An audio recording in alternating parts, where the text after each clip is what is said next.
Evening.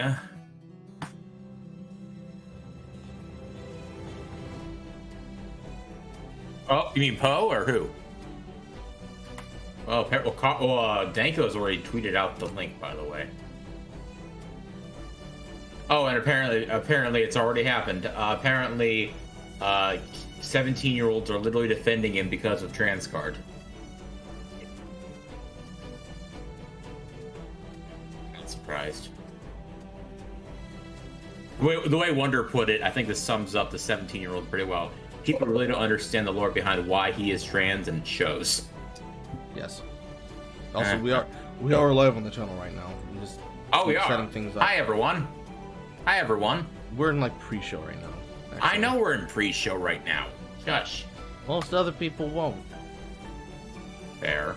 You know how many times I get the question, "What's happening? What's going on?"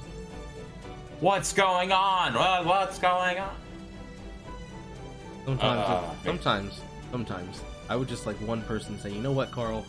I'm gonna wait and I'm gonna read." There are too many times, especially in tweets, where something that I posted like a week ago, I'll retweet it just to pump it, and people will then look at it and be like, "Well, actually," and it's like, it is a joke. It is a joke, my dude. And case in point, BBC News Bulgaria. You know what I mean? Mm-hmm. Sometimes it would be great, you know. But this is a power that I do not command yet. Well, it's something that I think what was it? Fucking V mentioned today, because he brought up the whole. I made a mistake and I mistook. Oh, he's already fucking live. Wow. Oh yeah, I saw. Wait, Poe? Yeah, duh. Are you kidding me? I already saw that. Duh. I didn't. I was. No. But the memes have been enjoyable to a certain extent. I'll put it this way: I laughed more at those than I laughed at the fucking Boblex scam. I was pissed about that. I was actually angry at him, and a bit about Ricky. I'm like, dude, don't fake. I mean, it made me freak out because I do like Boblex. I think Josh is a pretty chill dude, pretty good kid, and he's mentioned he's on the spectrum. I agree. He's definitely on the Aspie range, is what I call it. Because but it's I was pissed about that when I found out that he was like Dankula was the same way. What the fuck? I thought you were dead. Tie goes in, tie goes out. Yeah. I do find it fun. I will say this much. There is for lack of a better term, more specialized variant of memology on YouTube called Kinky Linky. And his format's basically just memology, but reporting on the insanity that is Linkara. And a few days ago, it turns out that there's like a clip from Twitter where I think Chris Chan said basically he was able to take the joke, and yet Linkara couldn't. Yeah. Well, that happened. I retain my perception that I was just thinking this as I pulled up this morning, or pulled up to my apartment just now. I was thinking to myself, fuck. The same video that he said he was not going to review Sonichu was the last video he was in when he was still living with his parents. Mm-hmm. I find that a bit amusing, because I always found that amusing, especially when I heard about the Lightbringer and the actual story where he based his name off of. It's even worse than the Lightbringer. It reminds me of his posts, if you catch my drift. Mm-hmm.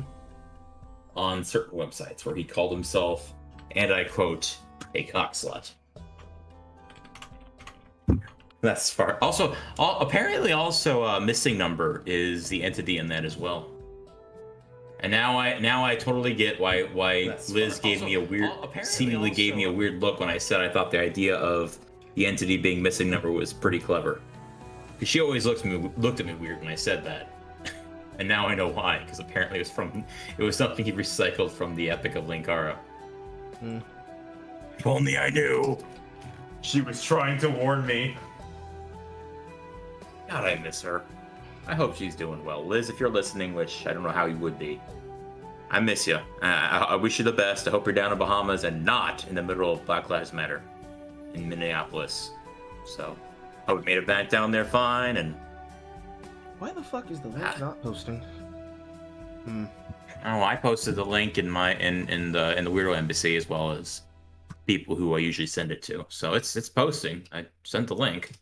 I'm looking at my link right now. I'm trying to put it on. Well, it's a YouTube link, to be fair. Yes, but like it's supposed to pop up with the fucking thumbnail of the fucking stream, and it's not. Well, it did put. Well, it posted. The thumbnail was of. Well, yeah, the thumbnail I've seen is the one of the banner, which I'm not complaining. It's a good banner. I had a lot of fun making that. Hey, Axel. Yeah. I will agree. Last night's stream with Jay was one of the funniest. I've said this multiple times now. I haven't laughed that hard in God knows how long. The last time I think I laughed that hard was my brother and me watching some YTPs together one night with a beer. Otherwise, but even then, it wasn't that loud. I almost felt bad for my neighbors because I was laughing like a felon, and it was hilarious. I'm gonna have so much content to mine from that, dude. I've already downloaded the VOD. Because there's gonna be so much animation content I can pull from that. Oh god. I'm excited. I'm really excited. Yeah. I think when I did check the stream on YouTube though, I did notice I think Path of Exile music's playing. Let me double check that. Not Path of Exile music. Prog rock. Oh. Actually no, it's not. Not anymore. Cool. I literally unmuted it. I'm like, oh wait, no, I just hear my voice. My awkward stupid voice. Let me go grab me a hop. Now the music I was playing before was what I was listening to on my stream. Why is my timer not running? Oh, it's because I stopped. Timer is running on the YouTube link, by the way. No, it's not. It's frozen. Oh, it's In the words of Christopher Lloyd, I was frozen today.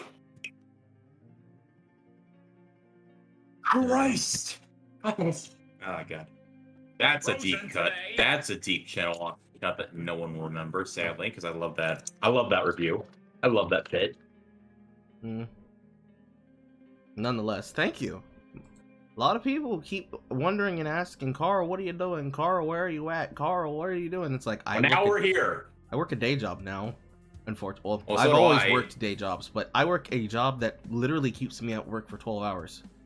By the way, just like I mentioned this earlier, I'll be back on second and starting next week. So we're thinking of Thursday, as we have been doing. Would that work in the evenings for you? Because I get off after 8. I can do it on Thursdays if you wish. It really depends. I know. My free days are weird. Fucking Wednesday through Thursday or through Friday. Oh. But they are. I don't have no idea what's gonna happen because I've been out of work for a week and a half waiting to get their fucking test done. So they might just say, "Hey, Carl, we need people to come in, and you didn't work for a week and a half, so you're not saying no." Fair enough. They might do that. Fair enough. They very well might. Question though: have you had any of the tests come back as inconclusive? Because I had that once. Just for a nose test, I had to get a molecular, and then a rapid. Well, we got. I was when I was out back in April. I needed the nose test basically to qualify me to come back, and the first test I got literally came back inconclusive. And then I took a second test, said it was positive because like the first thing like I was to see if I actually had it, and then like came back positive. But that first test it was like inconclusive. Mom's like, "What does that mean?" I'm like, "I don't know." I'm as confused as you are, Kevin. That's another deep cut. My family we all speak in references. Even my sister, me and my little sister, we all joke, we all reference like I defy you, Art Man, and whatnot. Speaking of that, actually, I was discussing this with a therapist today. Whenever I on the subject of autism and the spectrum and whatnot in relation to events that have blown up on Twitter today. Hey, Mariner. To put it simply, my family, we are, there's a bit of nuttiness in all of us. I'm on the high-end autistic spectrum, technically Asperger's, but because a Nazi was involved, they decided to remove that from the manual or whatever. My brother is similar. My little sister, she's like 28, but she has a moderate, like really undiagnosed mental handicap, just generic mental retardation, and I love her to death. She is my silly bean. And when you grow up with someone like that, it allows you to really, understand things better. When I was a little kid, it was very hard for me at first, and then when I realized how much I love, it was a growing up thing for me. And I love my sister. I love my brother. I love everyone in my family.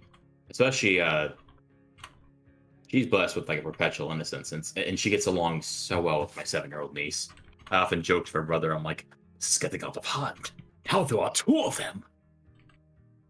I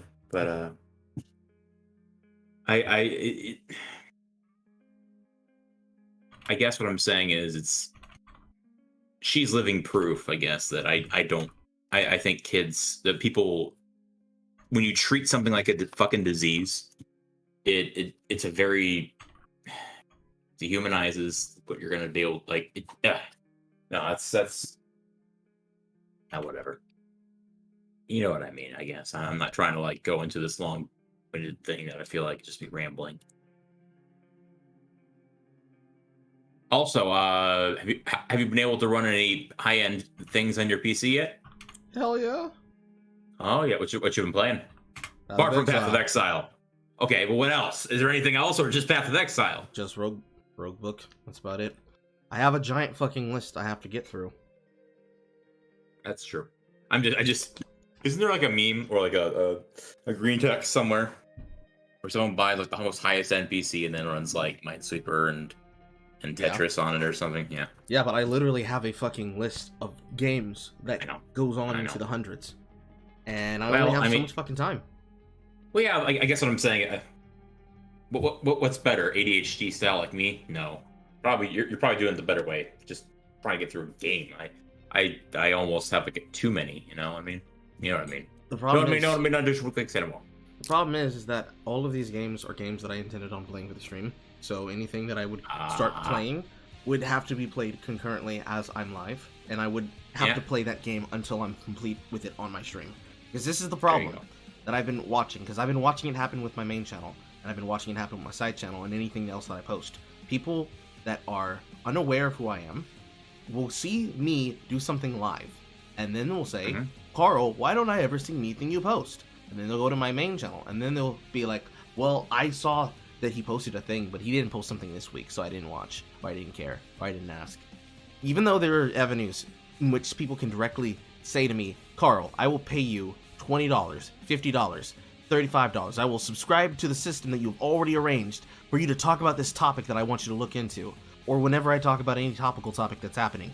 And then, when something happens, like Clout Chasers, using my words, they'll be like, when? Why isn't Carl talking? And it's like, I'm at work, and I'm watching the timeline pop. And then, it's like, where are you? Like, where are you at? Where are these people? And it's not shade, it's not attitude, I'm not mad at anyone. I just find it extremely curious. It's like when you post something that is intentional to get people's attention, and all they ever see is the first tweet. You know? They don't read the second tweet, and the second tweet could literally just be a fucking emoticon where it's like, haha, tee hee, I'm joking. That just goes over people's heads. I've watched people this week write paragraphs about old jokes I've told. I've been watching people go to my old viral posts and not just repost my shit, but then start arguments in the thread. Fucking creating, just necroing it back to life because they want to argue with somebody about shit. And I'm like, what are you doing? Well, isn't it obvious that you have a hate audience now? Well, I've always had a hate audience, but the problem is I've gotten to the point where I have a hate audience that is larger than my concurrent audience. Because it's like, I have people of a passing affection that will see me do shit, and unless I'm in something from week to week, Stefan, my prodigal son, oh my lord, where have you been? Well, he's here, that's what he is. But I've had people that will show up on shit, like when I did appearances for Poe. I love people that will have seen me bring up some shit about that, and then until the next time they see me cross their viewpoint again, I just don't exist. Like, it doesn't matter if I go live 50 billion times in a row and do it consistently like I did to help out a friend in fucking April, and then I gave her my April earnings. I'm like, here you go. No, you didn't ever give it back to me. Like, just draw some art for me or some shit. I don't care. And then I went right back to doing what I was already doing. I do shit like that. It doesn't exist unless I'm physically putting it on my channel. And then, something that I had happen last week, where a person basically was trying to simp for Vito in the thread about people having the 4 hated accounts on Twitter. I came in and I'm like, what the fuck are you talking about? He's dumb. And I linked in my video about it, right? And he's like, I'm not gonna watch that. And I'm like, okay, so you don't get to say that Vito's not cringe then. This is documented evidence of it. Well, I don't want to look at Lolcow videos. They go on for a bit. I'm like, this video is literally less than 15 minutes. In the time in which you had this... 30 seconds, by the way. I know. It's fine. We control the show, remember? I know. In less than 15 minutes. In the amount of time... Because this shit went on for like an hour. Oh, in half the time, in 7 minutes, on fucking double speed, you could have watched this video and learned the reasons and the examples. But it's like, no, I don't care about that. I only care about lolcows that I dislike. I think everyone else on that list is solid, but that guy, he's never done anything wrong. Every single time, it's like many such cases. Just many such cases. Vito not doing anything wrong. Then why did he have to switch accounts? He switched accounts because he wants to clout chase. He wants to shit talk people like me in his mentions without me knowing. I know, but my point, what I find so funny about it, is it's a tacit admission that he has enough people that are onto him. That he had, I just find that so funny. It's literally him admitting, yeah, I have had enough people block me that I have to make a new fucking account. I find that so funny. That is the epitome of pathetic in my mind. But what do I know? I'm just some guy. Roll the intro. What do we know? We just some niggas. Oh. We are. Looks at my skin. Looks at my skin. I don't think that. Well, I mean, I'm probably darker than Taco Max, but that's not saying very much at all, in the slightest. But yeah, you don't have to be black. You don't have to be black. I'm half Polish. I have the Nah. That means you're a German. No, I'm actually Polish. Mostly Polish. My mother is fucking like entire. Oh, I don't want to use that word. Anyway, we've already used the word nigga. What's worse than that? My mother. Well, I know. I don't want to insult my mother. Let's just say that my mother's grandparents are all Polish immigrants. We're all like, she's 100% Polish immigrant. So like her parents 100% Polish. Like they were first generation. Like they were born here, and then my mom, and then me. So I'm like, I'm fucking half Polish, and like my dad's side. Oh god. My mom, she's a genealogy nut. She has traced us back, like, I guess, like, we've been here since frickin' Plymouth. Like, the guy in the fucking, what's it called? The guy in The Tempest, who sided with the captain in mutiny, he was later hired to bring the Pilgrims here. That's my ancestor. Damn straight. Anyway. So what are we talking about tonight, Carl? Shit. But you could say that you wanted to make an honest woman out of your mother. You know who else made an honest woman out of his mother? Oh, believe me, I'm almost half tempted to make something involving that Christian Redfield model I made. I mean, people have already used Muscle Man. Oh yeah, my point is, I'm probably going to voice him saying that. You know what else I did today? Because I have that model ready to go. Rolling. I mean, it's not like I've really been like banking off of.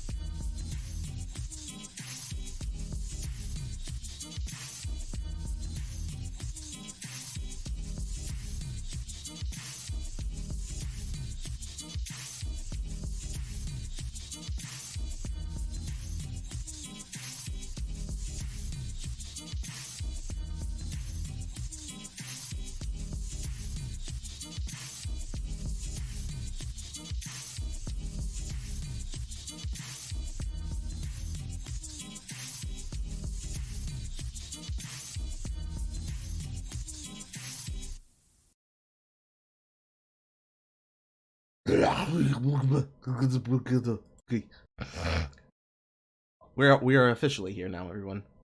I am officially at your solemn intention. We are back. To answer your we question, are back with a vengeance. To answer your question about what was good this week, what the topic is, there's a lot of shit actually. We have a very long backlist to go up, and I would like to start off by saying, I'm sorry. My mother said I couldn't go online. Literally, every single time that there's been a delay, it has been mi madre. Like I've been meaning to ask about that. Is you think it's not sabotage? Just her saying, "Well, you're off today. You need to do something." No. It is sabotage. Most of the time she forgets, but it is almost always sabotage. Oh she really does not care. See, God damn it! It's like I know I'm not wrong in saying this, but I feel bad saying it anyway. It's like it's a crab bucket mentality. I mean, I hate to say that, but I think I feel like it's accurate. How dare you make something of your life? I don't know. I can't even channel your mom. I don't even know what she sounds well.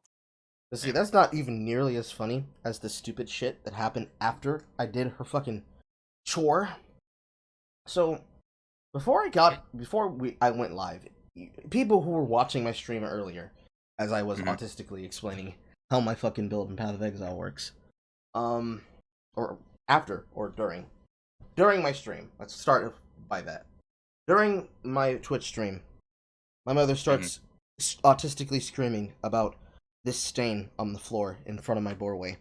I don't know how, but somehow, because of the shitty fucking tiling in the building when we purchased this home, there is water somehow seeping in from the rains that have come through.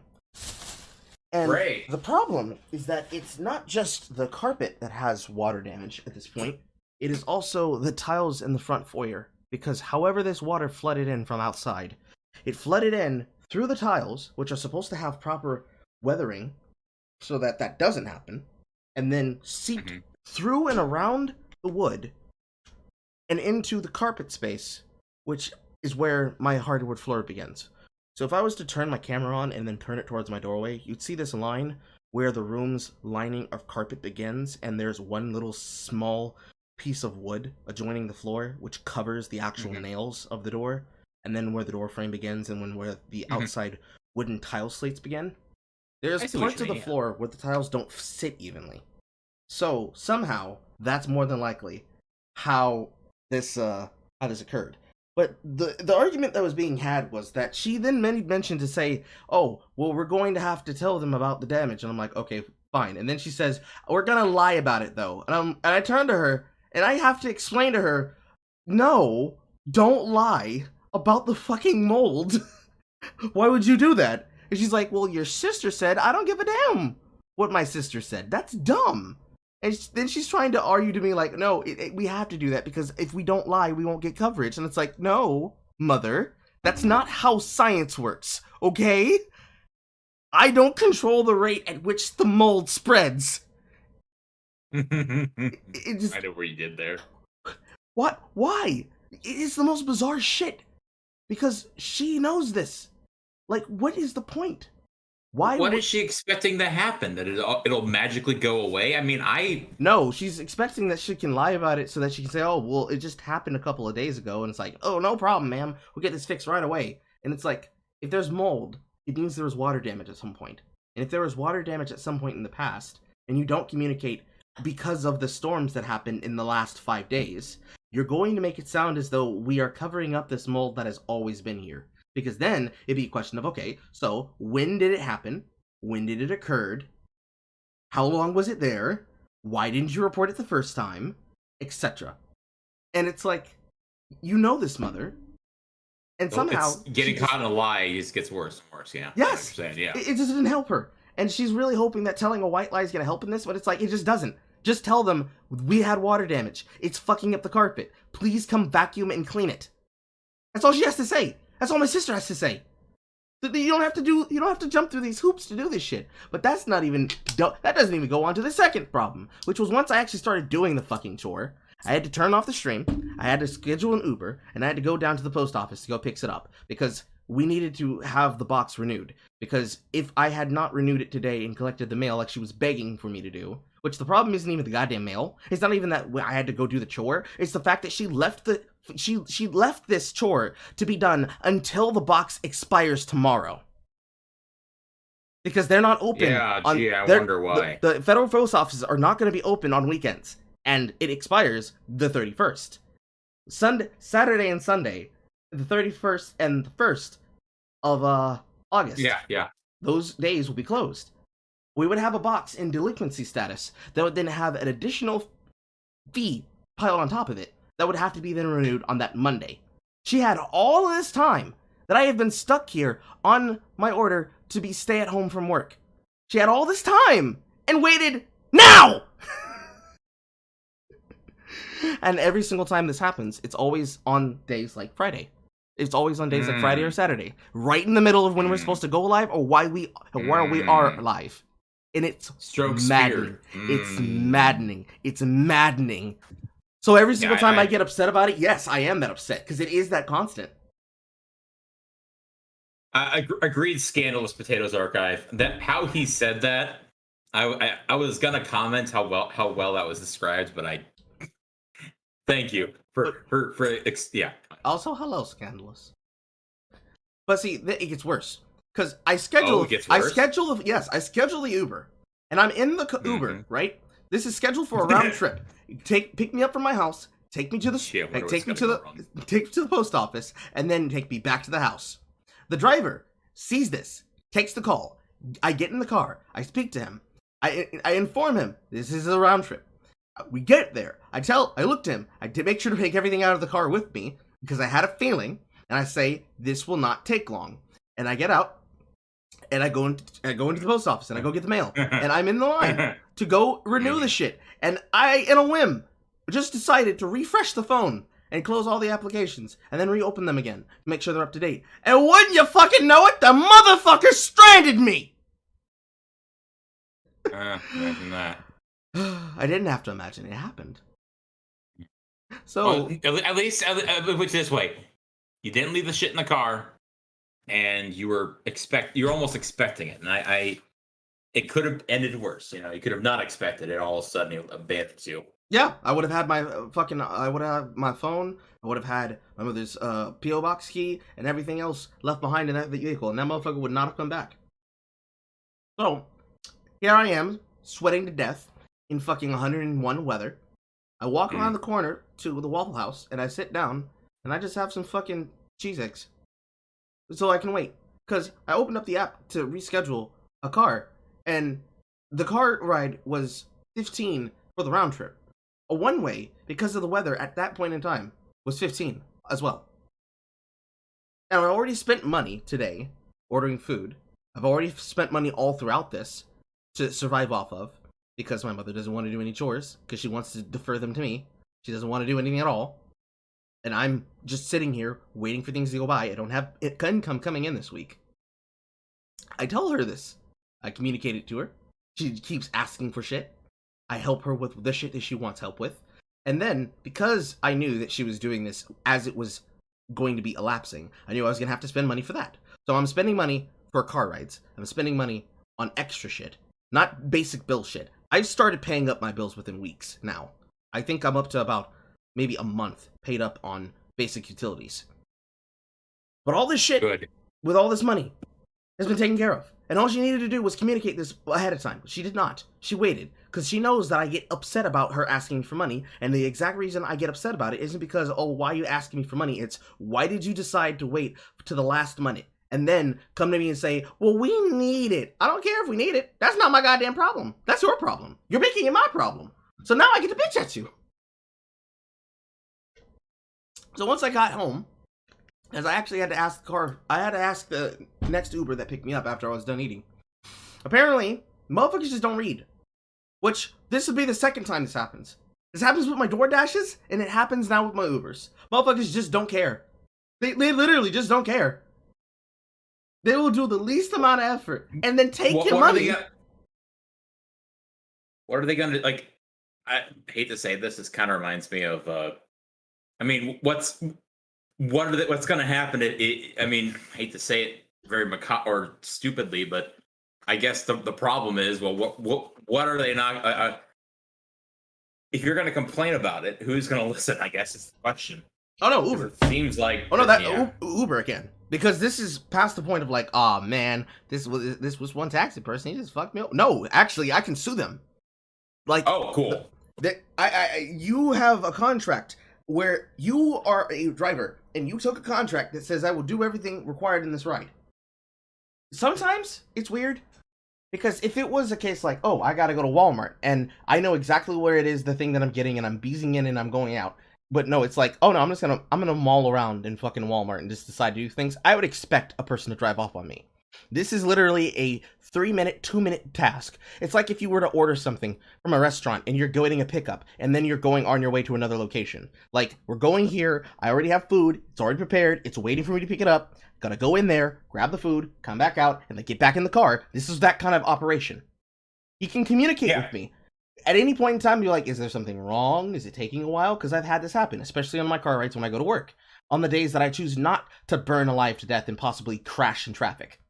When these motherfuckers aren't trying to run me off the goddamn road. I'll tell you right now. I'm telling you right now. My brother Stoney knows those pain because he has to like ride his bike every day to go to work, but he has to ride a bike to the bus stop. So yeah, he knows those feels all too well, my friend. I mean, it's really on that level, especially when it's like this. Because if something had happened, because that man chose to do that, not only would he lose his ability to work for Uber, I'd get to take him to petty claims court, and I cash the fuck out. Oh, I would. There is no idea what the fuck could have happened. And every other time I've used these applications, usually people give a shit. But I guess today I found the one motherfucker who didn't. So in total of what I've had to spend, I would say somewhere between 200 or so, just based on basic shit. Because I got some things coming in the mail that you will eventually see on my podcasts and also in my live streams. I'm not going to tell you. Get yourself a better setup. I'm jealous. But, Shh. Surprise. But it's coming soon. Coming real soon. And are we going to get face cam, Carl? That would be awesome. I don't know. Decent face cam? I don't know. I mean, this is decent. This one's fucking 420. The problem is not the camera. It's the lighting. But oh, yeah. Just the other day, I don't know where I saw it. I was working at Walmart. I was at a Walmart, and I saw they had all those LED lights. In fact, it was like one of those like circles, LED circles. And like, I kid you not, I was going outside my apartment one day, and I look over at my next door neighbor, who's like on the opposite side, and he had one set up, and I was like, damn, son, is he streaming too? That'd be really funny if we found out we're both streaming. But yeah, I have that because I don't really use my camera. I animate. But to be fair, I kind of want to show this stuff off at some point. I have like freaking like photo. I have like this giant. How tall is? I think Omega Supreme's like 20 inches. Is how tall he is. My pride and joy that I bought down. Yeah, that was a great idea. Worth it though. I've always wanted one. Anyway. Rant from Carl over. I'm guessing. What's on our itinerary tonight? I was trying to wrap it up, motherfucker. Okay. But anyways, point is, I got in the house. I handed her shit back, and I said, "Don't ask me for anything anymore today. You've hit your Carl. You've cashed out on your limit of Carl. You no longer have any more Carl credit." Have you locked the door? I don't need to. She can't knock it down. Well, yeah, but she'll. Fair enough. I'm just like preparing for inevitable situations that will happen. You say that now, and then she'll be like, "But what will he really do if I try?" I'm not going to say that for legal reasons. I'm not going to even give a joke about that. What I'm just saying is that fair enough. I didn't mean that. I was more just like, I don't know. I'm someone who wouldn't even dream of doing anything like that. In any case, as far as topics go, we have a very, very, very, very, very, very, very, very long backlog to catch up on. Yes.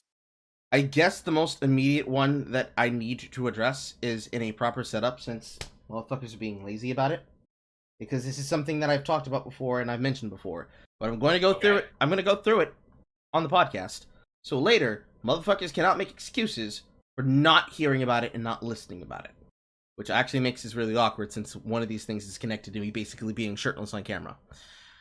Those of you who are aware, as I set this shit up. Hold on. I'm looking for the shit. Here it is.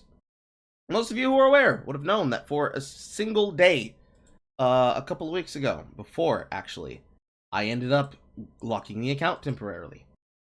Some of you may not know the reason why behind that. I'm going to show you the reason why. Because this is important. Oh boy, this ought to be fun. I mean, I wouldn't say fun. I'd say annoying.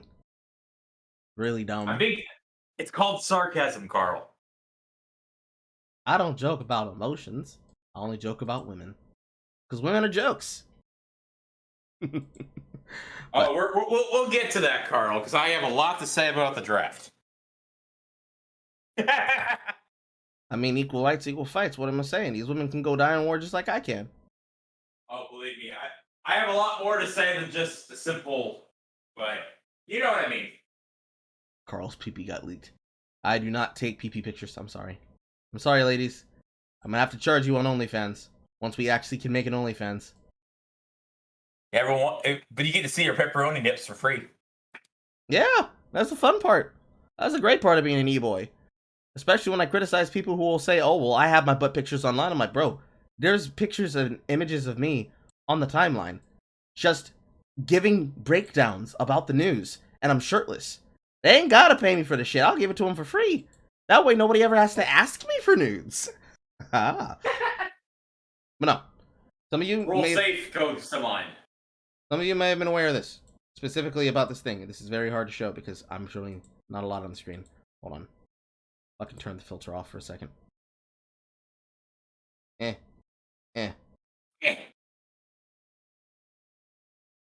Making dinner as you're talking. I'd fucking slice this shit up. Supposed to have a filter for this. There you go. So, some of you might have been aware. Specifically of this thing. That happened. Those of you who've been watching it concurrently, you already know. So, before I even start, raise your hand if you do not know at all what the hell I'm talking about. You probably might want to elaborate. You probably don't. Probably. Once. Yeah, it's been a while. Give me a refresh. Apparently, Marin remembers. I mean, any person who is watching this stream live and remembers this. But I just want to know how many people actually paid attention.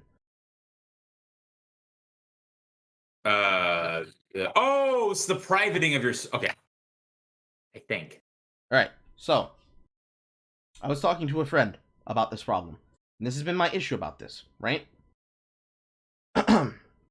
Those of you who remember, or at least those of you who are paying attention, might be aware of and know that on my main channel, I did a response 2 months ago at this point about an individual by the name of Shark30.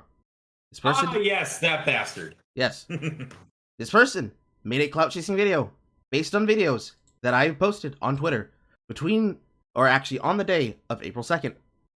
There are 4 videos posted that specifically broke down a take that I made about shit, like someone corpsing on camera, who was supposed to be a comedian, who demonstrated that she is the kind of hit factor for Kotaku writers to write about how we need to have things in video games because think of the women.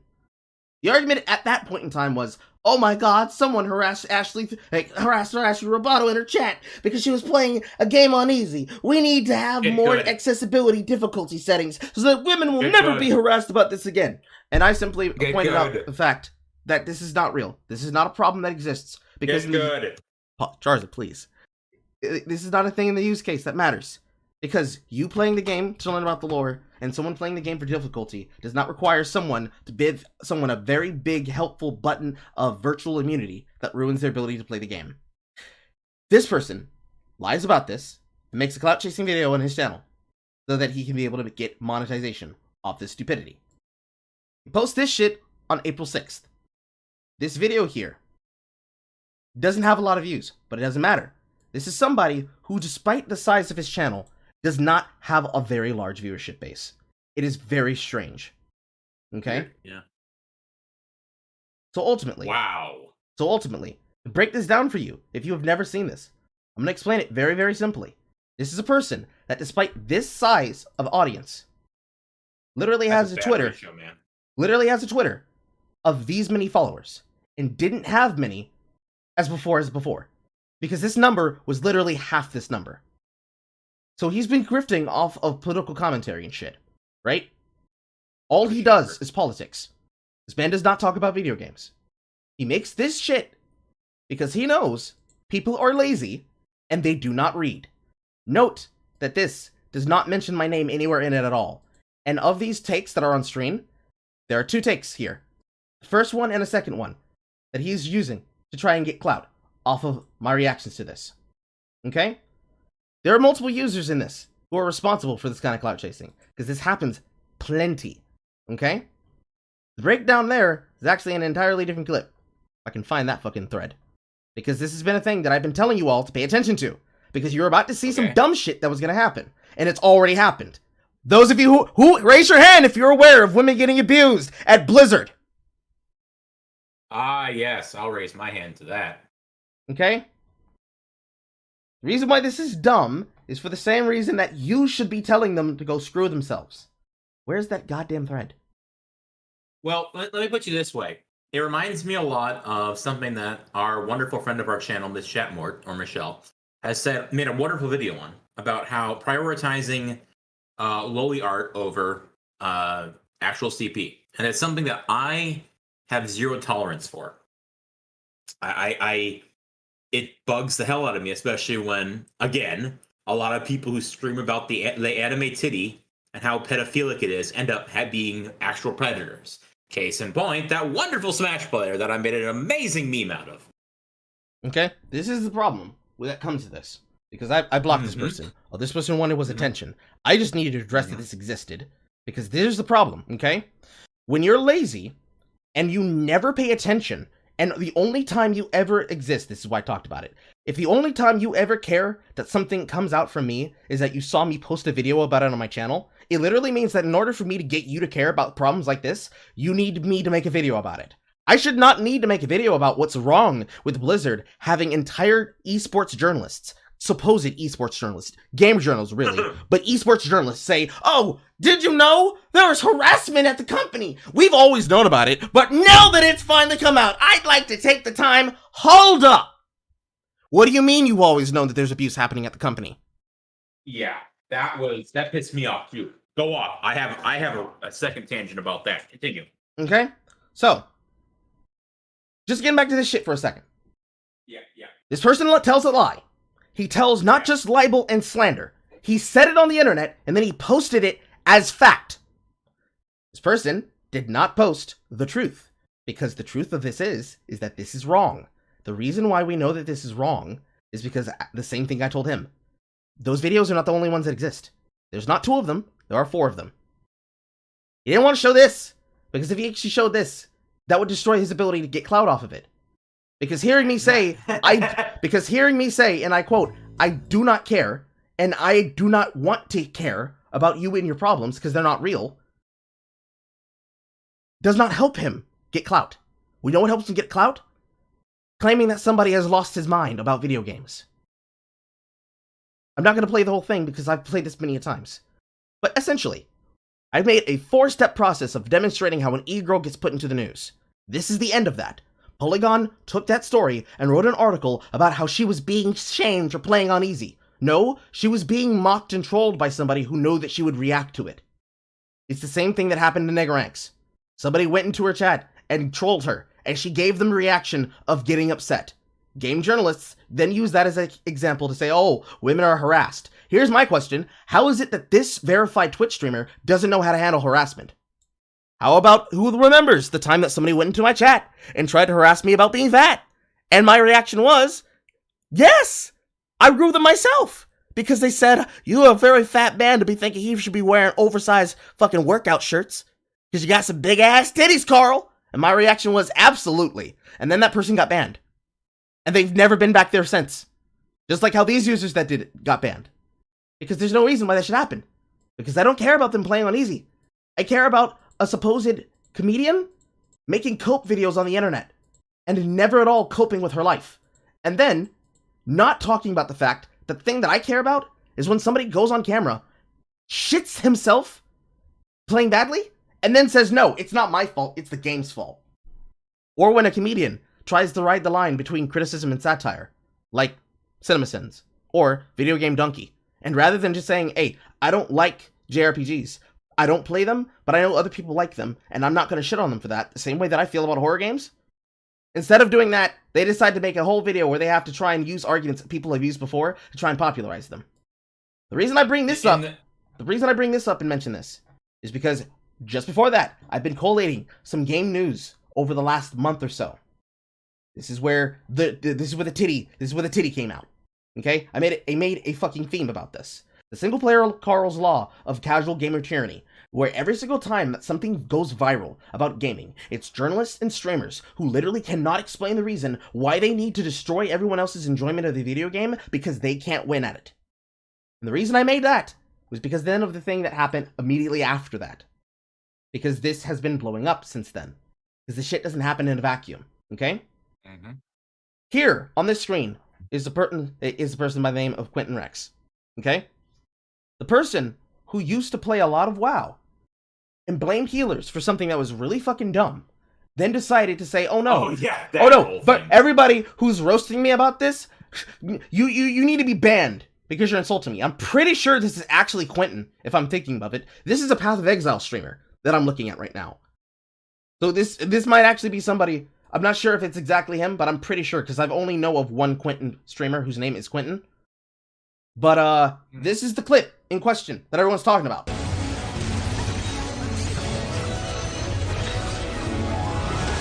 It's printing cheap. It's printing credit. Where were the heels? Where were the heels?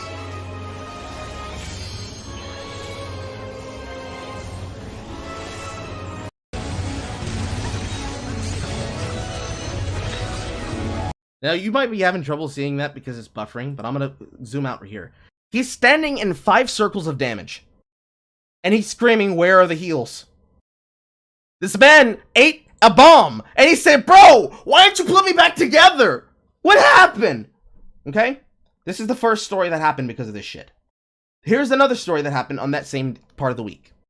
The OP, which I chose to write that. If you didn't see that, by the way, I'm going to go ahead and retweet that for you.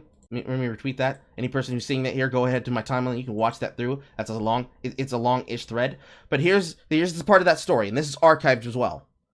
A games journalist goes on and writes a cope thread about how actually people shouldn't have to play games on the difficulty that they're prescribed to so they can learn about the game for what it is. They should be taken on a roller coaster ride. Because who are you to say that they're not a real fan because they played through the game and beat it by cheating, where you played it normally? Right? Wasn't it Jay was the one that made that? Oh, who made that copy pasta? You know the one. That was Fetus. That was Fetusberry. Okay, yeah, it was Fetusberry. Okay. I wasn't sure who it was. Anyway. And this shit was stupid. And it was the reason why I wrote this. Because every single time I see this, the running thread that I always pay attention to is whether or not the person who's making the take is a person who plays games for a living. You know, if they are an actual streamer, they're not just a political commentary person who decides to makes gotchas. They're not some person who jumps from news story to news story and puts themselves in front of the news so they can get attention for it because they stream for personality. If they're an actual video game player, are they a person that actually sits down and plays games for a living? This shit doesn't work. Because if a person plays a video game, right? Let me use the case of DM Takahashi since it's the one everyone knows, but it's also the one people like to lie about the most. If I am a game sports person, let's say I'm a basketball player, and then I retire and I become a basketball analyst. My wheelhouse is basketball. I know everything there should be known about basketball. I should understand everything about every position on the team, about how you play offensively, defensively. I should understand about basic techniques, like going to practice and practicing on doing your free throws, because it's not all about hitting three-pointers in the middle of the game and being a star player. It's about carrying your fucking weight and putting the weight that you have to carry on your back and maybe picking up the slack every once in a while, because someone's is gonna fall and falter.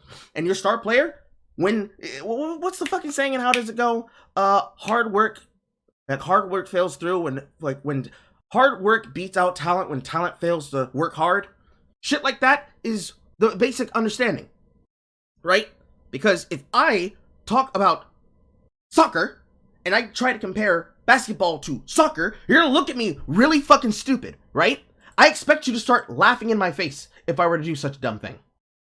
This is the equivalency of what happens every single time somebody talks about gaming. Somebody who's supposed to be a Twitch streamer or even a YouTube streamer comes out of fucking nowhere and starts making wild fucking takes that do not make sense.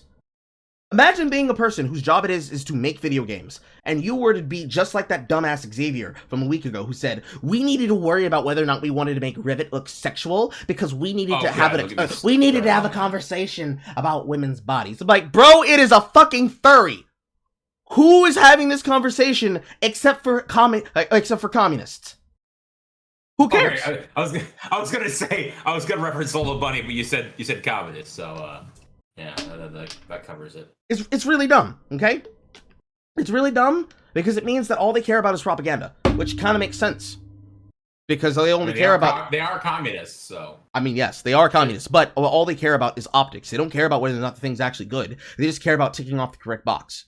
And this doesn't work for you, especially when you don't understand this. Because if every single time somebody tells you, yeah, but you do realize disabled players are winning at this too, if your response to that is, oh, where is it? Hold on, it's in here somewhere.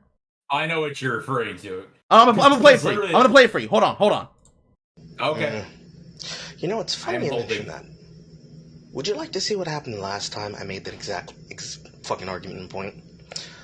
Somebody took my words, lied about it, tried to pick and choose over information to present it so he could try and grow a video that is based on a lie, and said this. Because he doesn't care about disabled people, he just uses their disability. Anytime they succeed, he just uses it as a cudgel. He just uses disabled people as a cudgel. I need you to understand this, ladies and gentlemen. If you've never heard me say it before, where's that fucking tweet I made earlier today? Because I explained this to somebody. Because they left a comment on my fucking, one of my videos that covered this topic. I believe it was the explainer for this, actually. It was from the Donkey Video Game Take video that was cut from my stream. Oh, God. That's a really weird take. Games are an art form, and just like any other art form, you should not change other people's art because you're a consumer, and because you're a consumer, you fail to understand it. I'm never going to understand the Picasso or Da Vinci's, and that doesn't mean dumb down to Andy Warhol level of art and say, fix your art, thank me later. Yeah. I don't know to this point if this person is saying, well, that's a really weird take that they made, or it's a really weird take that you made. Because I fully explained my logic about this.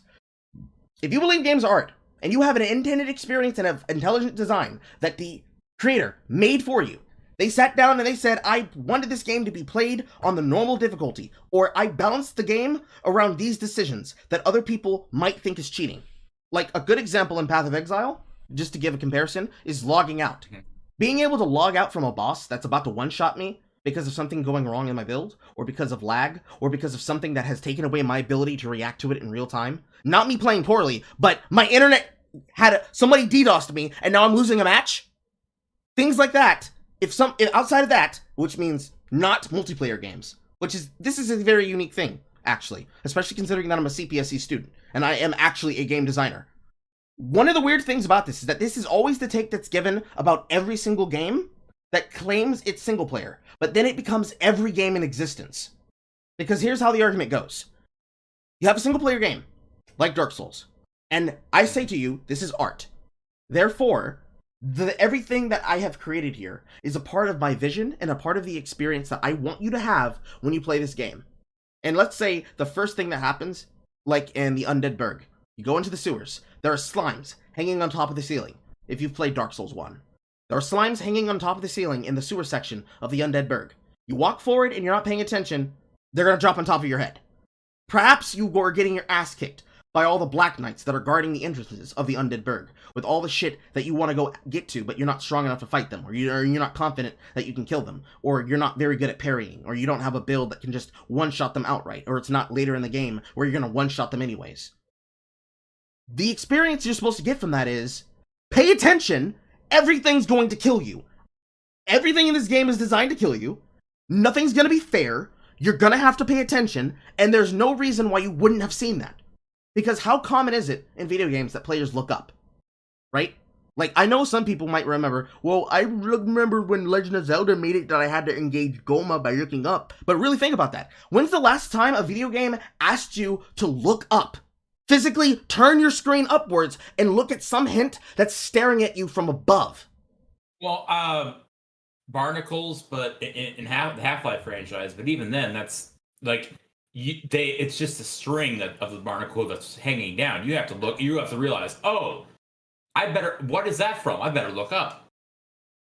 And that's on you if you fuck up. I'm just like that's the example that comes to my mind. Like, there are so many times, especially in modern day video games now, that we've had individual designers like Toby Fox come out of the woodwork. Or better yet, the example that everybody has been playing, but I haven't gotten to play myself, Everhood, which is basically the anti-Undertale. Rather than saving it. Oh, really? I kind of don't want to spoil it, but I kind of have to for the point. Okay. Where that game is about saving people, Undertale, if you want to talk about the correct golden ending. Don't get me started on the bullshit involving that. Golden endings are a very weird thing, but if they want to have a canonical ending to the game and they want to then have a multiversal theory or whatever, that's good for, like, if you're making theory videos like Matt Pat, but I don't make theory videos. I'm referring to the fact that, like, the cancerous fan base is like, oh, you have to do it this way. And like, no, I don't I mean, that's actually part of it. That kind of attitude is exactly part of it. And this is the reason why. You have a game where the story could be about you have to save people and you're supposed to learn about them. Whereas in Everhood, it's about observing the environment and then you have to make a dangerous decision.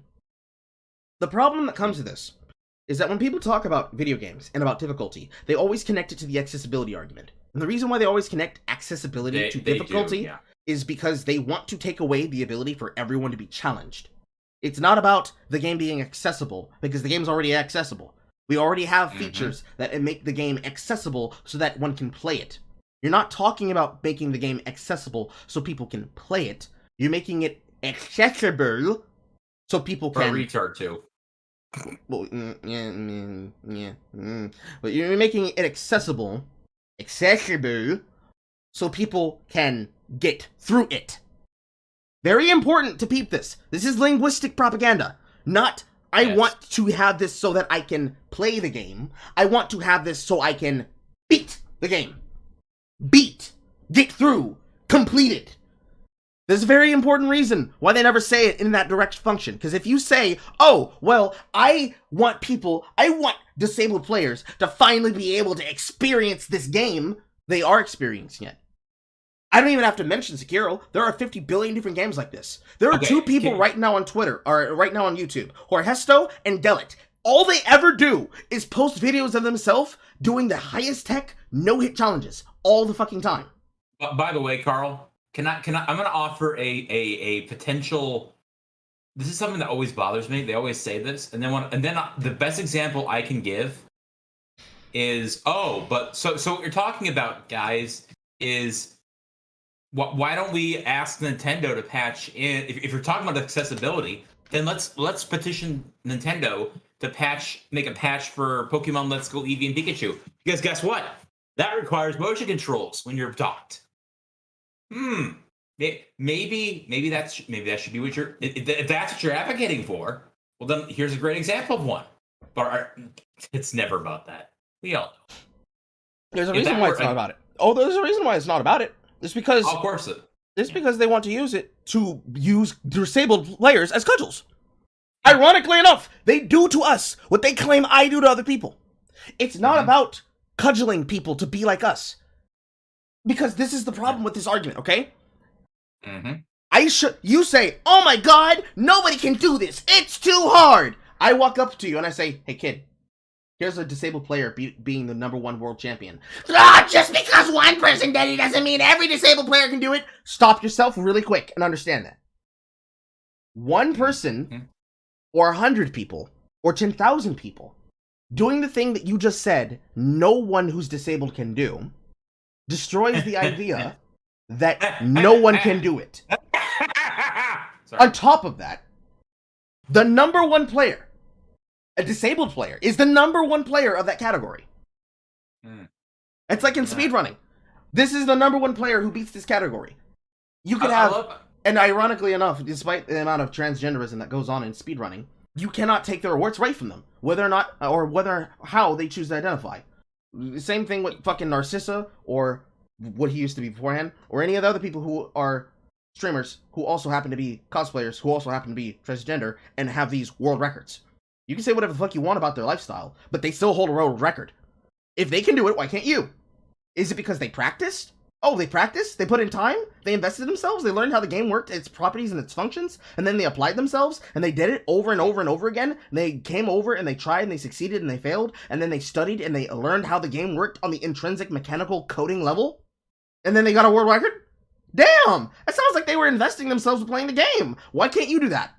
Well, you see, it's not accessible to me. How do you need to make it more accessible to you?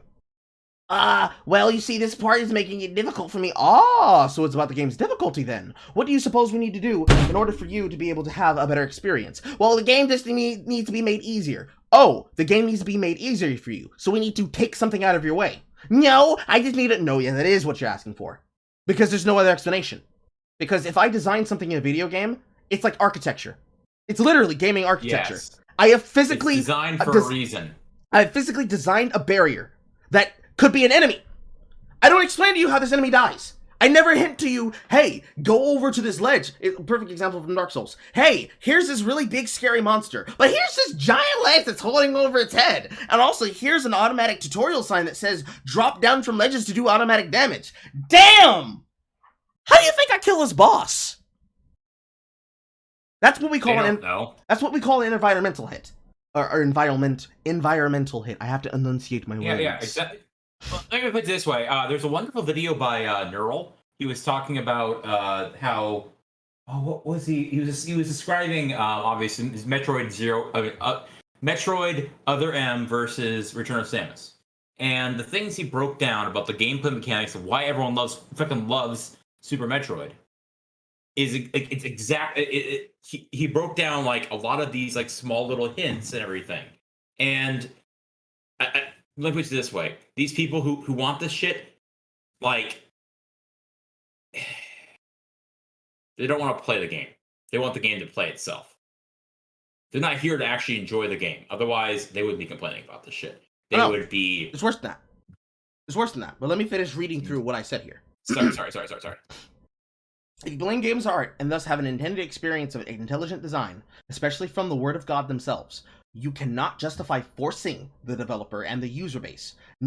Can't justify changing the game for yourself. You cannot justify forcing the developer and the user base to do what you want. You are stealing the player experience and the unique design moments from people, as well as ruining your own game experience, especially when you argue for a cheat code incivility toggle. Because this is the problem with them saying, oh my god, it's so unique. Invincibility cheat codes have existed inside of video games since the 80s and 90s. They are cheat codes. They are cheat codes designed to do a thing, and that is give you either infinite lives, or give you infinite points, or make things easy for you. Some cases, they are literally the ways that the developers test the game and figure out whether or not the game is working as intended. Konami code. Yeah, exactly. But the more basic example of this is actually the cheat codes that are inside of Doom Eternal and Doom. You have to go find the cheats. They're not automatically there. Or the example I used in a thread that I broke down on one of the videos was Risk of Rain 2. There are command codes that you can enter into a specific layout in the 5th map of the game on Sky Temple that is hidden underneath the map. You have to physically fall off the stage and see where it is, or go down to the underlying section and travel there and see that it exists there, to go over to it and put in a input of a shape-based 9-point code. Then you have to go in. Carl, that's hard. No, it's not actually. That requires me using my brain, and I don't have a brain. I'm a communist. You have to find it, right? Karl Marx creates communism. Carl, that kills people. Charles, please. But you have to physically find the console. But the thing is, all of the codes in the game are not in front of this console. Of course not. They're actually hidden all over the game. They're hidden in places you wouldn't suspect. Some of them are hidden inside of the codes, inside of the actual logbooks that tell you about the map. You have to physically rotate the object that the map is around on in order to position it so you can see where the code is, for one. Some of them are found inside the map where they are, but they're not going to be like a giant pillar that says, hey, here's the code. It's actually going to be a series of objects that just happen to look like the code. But there's Carl, it's almost like the game is made for gamers. Then you want a challenge. And then in some of these cases with these logbooks, some of them, like for the void fields, is hidden entirely underneath the stage. But the problem is with something like the void fields, the void fields are completely enshrouded in mist and darkness. You can't see your way through until after the stage is over, but the logbook disappears 5 minutes after the stage has been started. So, in order for you to find the book, you need to travel in the dark to go find it. And then all of the other interesting places that are technically considered out of bounds or out of general reach or on top of the map, a person would have to go to. Because, you know, this game has a bit of a skybox. There's a bit of the zone that you can physically walk inside of that will hurt you, but won't stop you from exploring and entering. So, let's say you're walking towards the edge of the map. That brings me back to my Halo days. Okay, so let's say you're walking towards the edge of the map. And there's a certain point where the map was going to either loop you back around or warp you back. So something like, say, a death box. But you don't die, it just teleports you back out of somewhere. So like the Lost Woods or something. There's a bunch of games that have Lost Wood mechanics. But there's a zone of the map where you're out of technical bounds, so the game's hurting you. You know, it's not a lot of damage. It's just a respectable amount of damage, but you can mitigate it. So it's like a tick of 1. More. It's like a tick of 1. And you start looking around the area and you see a box just sitting here, just out in this area that nobody would want to go to. But maybe there's a bit of the game where a person said, damn, I went to the desert area and I left something of mine behind, but I can't find it. I wonder if somebody's going to be able to go back and see it. It's hidden over by the something. And you look up and there's some mystery thing that is from this person or some hint from the developer or something. You know, some inexplicable moon logic puzzle that for no reason would be there unless you know what the fuck you're looking for. Because it's some kind of ARG hint. Like, the developer left a hint about this on his timeline on Twitter, so I decided to look up and see if it was there in the game. Or they went to some physical real-world location that they modeled inside the game, and then they left an object here on this real-world table, so then I went to the game, and oh my god, wouldn't you know it, it was there on the table. It's shit like that. You have to go looking for the cheat code. The game's not just gonna let you do it, and then once you start the challenge, you actually have to complete the challenge. You can save the code, you can write down the code. There's entire wikis full of the codes being there. But I will say, this kind of reminds me of, the codes in Banjo-Kazooie. Like, if you put in the code and you haven't earned it, like, the game will squawk at you. Mm-hmm. I'm not even joking. Like, there are certain versions of the game that are like that. Mm-hmm. Like, it's what we call a double unlock system. It's like Binding of Isaac. Mm-hmm. You don't just unlock the code, you unlock the opportunity to unlock the code. And then once you double unlock it, you have completed the challenge that allows you to have access to it, and you have completed that challenge on top of it, then it will allow you to have it. Or if something like Binding of Isaac or something like The Darkest Dungeon, it will then release the item into the pool of potential chances that you can get. So, a better example of that would be Twin Cells. You play Twin Cells, the first time you start playing through it, you have a whole bunch of options and weapons and tools and skills and optional techniques that you can't access. Not the core ones, the alternative ones, the way that you attack and fight in that game. Those are locked off from you. You have to physically play through it and then unlock those with cells in order to get them. It's like that. Random aside, Carl, but I honestly miss the kind of game design quirky game design that, Rareware had back in the day. Those are fun. Anyway. Mm-hmm. But those kinds of games, even those games, they have a design system. But here's the thing. Those are single player. Most of them have a multiplayer function, but most people who are playing it, this damn bug keeps flying around my room. Those games have a single player feature, and they have a multiplayer feature, but they're not being played in a PvP lobby, right? So if a person cheats playing this game, I am not going to care. Because if they're doing it so they can experiment, they're doing it so they can learn, or they're doing it to fuck around and have fun until they get bored and do something else, which is part of the problem, that doesn't affect me. But then I'd ask you, okay, so you're playing the game and you cheated to win, so now you find yourself bored because nothing matters, right? This is the same problem with something like Path of Exile. Early on the stream, I was going on and on and on, just like I kind of am here, but you're not helping because you're interrupting me. Explaining how my build works. How does my build work? what does damage? How do I calculate the damage? How can I scale it? What gear did I go through? And I have tabs upon tabs on top of a full tab full of items that I went through just testing this new skill that came in the game. But this is what we do every single time there's a new season. A new skill dropped. Is it good? Is it shit? I don't know. I'm gonna roll up a character and find out. Then you start building it and it's like, fuck, this doesn't feel good. So then you roll a new character because it's much easier than trying to find the currency to re-roll and unallocate your skill system. And then you do it a different way and it's like, oh my god, this fucking slaps. I'm doing like 120k damage in a hit, which means I probably am already doing 1 million, which means I could probably take on an endgame boss right now. I don't know yet, but I'm gonna find out. But I'm playing solo self-found, so everything I design and everything I collect, I physically made the item. I know how my shit works because I had to build it. I spent hours on hours finding it. On the subject of this game, Evan brought up, when were you playing Forrest Gump? Forrest Gump? I need to know the context. I actually don't even remember. It's probably a reference to something else. Oh, Sorry, I won't. Didn't mean to interrupt, but I thought it was rather amusing. I wanted to. No, I don't remember. Okay. Evan's gonna have to explain what he's talking about, because if it's not the other build, if he's talking about the build I was playing last season, I was playing Essence Train and Contagion during Ultimatum, which was basically I threw out a dot and then I breathed on the enemies and they died, and I had a skill that was increasing the burn around everything as I kept walking, so I just was running in a circle inside of the area of play. That's about right. I think that's what he's talking about. I don't remember. Yeah, it was character that ran around not attacking is what he said. But I thought it was. Sorry, I didn't mean to. I try not to interrupt, but I was curious. But with these kinds of games, these experiences that I'm describing, these things are built into the game experience so that you can understand them.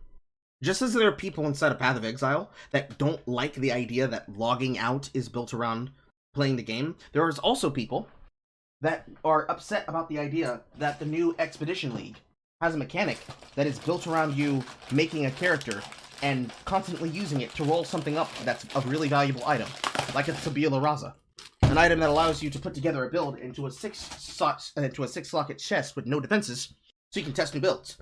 People were complaining, saying that it felt like it was cheating. No, the head of the game said, we built around this function. We have no problem with it. We don't like the fact that people are trying to abuse this on PvP characters, so they patched that out. But everything else? Oh no, that was as intended. And the reason people were bitching about it was because of a streamer like Zizarin doing it. Zizarin, Mathil, Quinn69, Nugent, Steel Mage, Path of Exile streamers that play to an audience of thousands.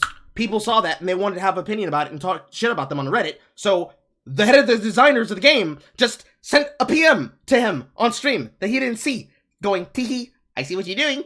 Because all of a sudden, on their end of the code, they just see a whole bunch of people making new accounts. And they're like, okay, who's making new characters and why? They look at the numbers. Oh, we have people making new characters to roll up this mechanic. This is fine. Wait, there are people doing this on PvP characters. Ban that. People doing abusive things get handled really quick in multiplayer games. So they couldn't possibly be talking about this when it comes to the multiplayer experience. And I see what you mean. Okay. Yeah, that makes... Yeah. And more importantly, when this comes to, like, fighting games, well... Oh, God. Well... I'll let Carl explain that. Where is it? Where am I? Here we are. That's a good question. Where are you? Where are any of us, man? Life. But here, let me let Past Carl explain it. Take it away, Past Carl. Every single time you complain about the difficulty of a game, what you're saying is, I did not rise to the challenge. I didn't rise to the challenge. I didn't want to rise to the challenge. I didn't want to learn. I didn't want to grow. I didn't want to try. I didn't want to do anything. And therefore, you should put in a game mode that allows me to do those things, because I don't want to put in the effort. Even though, in a game with baked-in difficulty, as I keep saying and I will keep saying, the choice has always been in your hands. Never before seen best than with Sekiro. You can control the health the enemy has at the beginning of most encounters. You can cut their bar in by half. If you don't want to do that, you don't have to do that, and you can make it harder on yourself. You want to do it the easy way? Look for a repetitious pattern that allows you to build on that. You want to do it the fast way? Find the fastest method of DPS that allows you to do it while also being safe. You want to do it off and on block and take as much health to do it as quickly as you can? Nice speedrunning! Challenge is all about the engagement of how one plays the game. It is not about the difficulty one plays it on. if the things that are made in the game are always about the mechanics of how it's done, not about the actual game mode in which it's done by. It's not hard to understand that.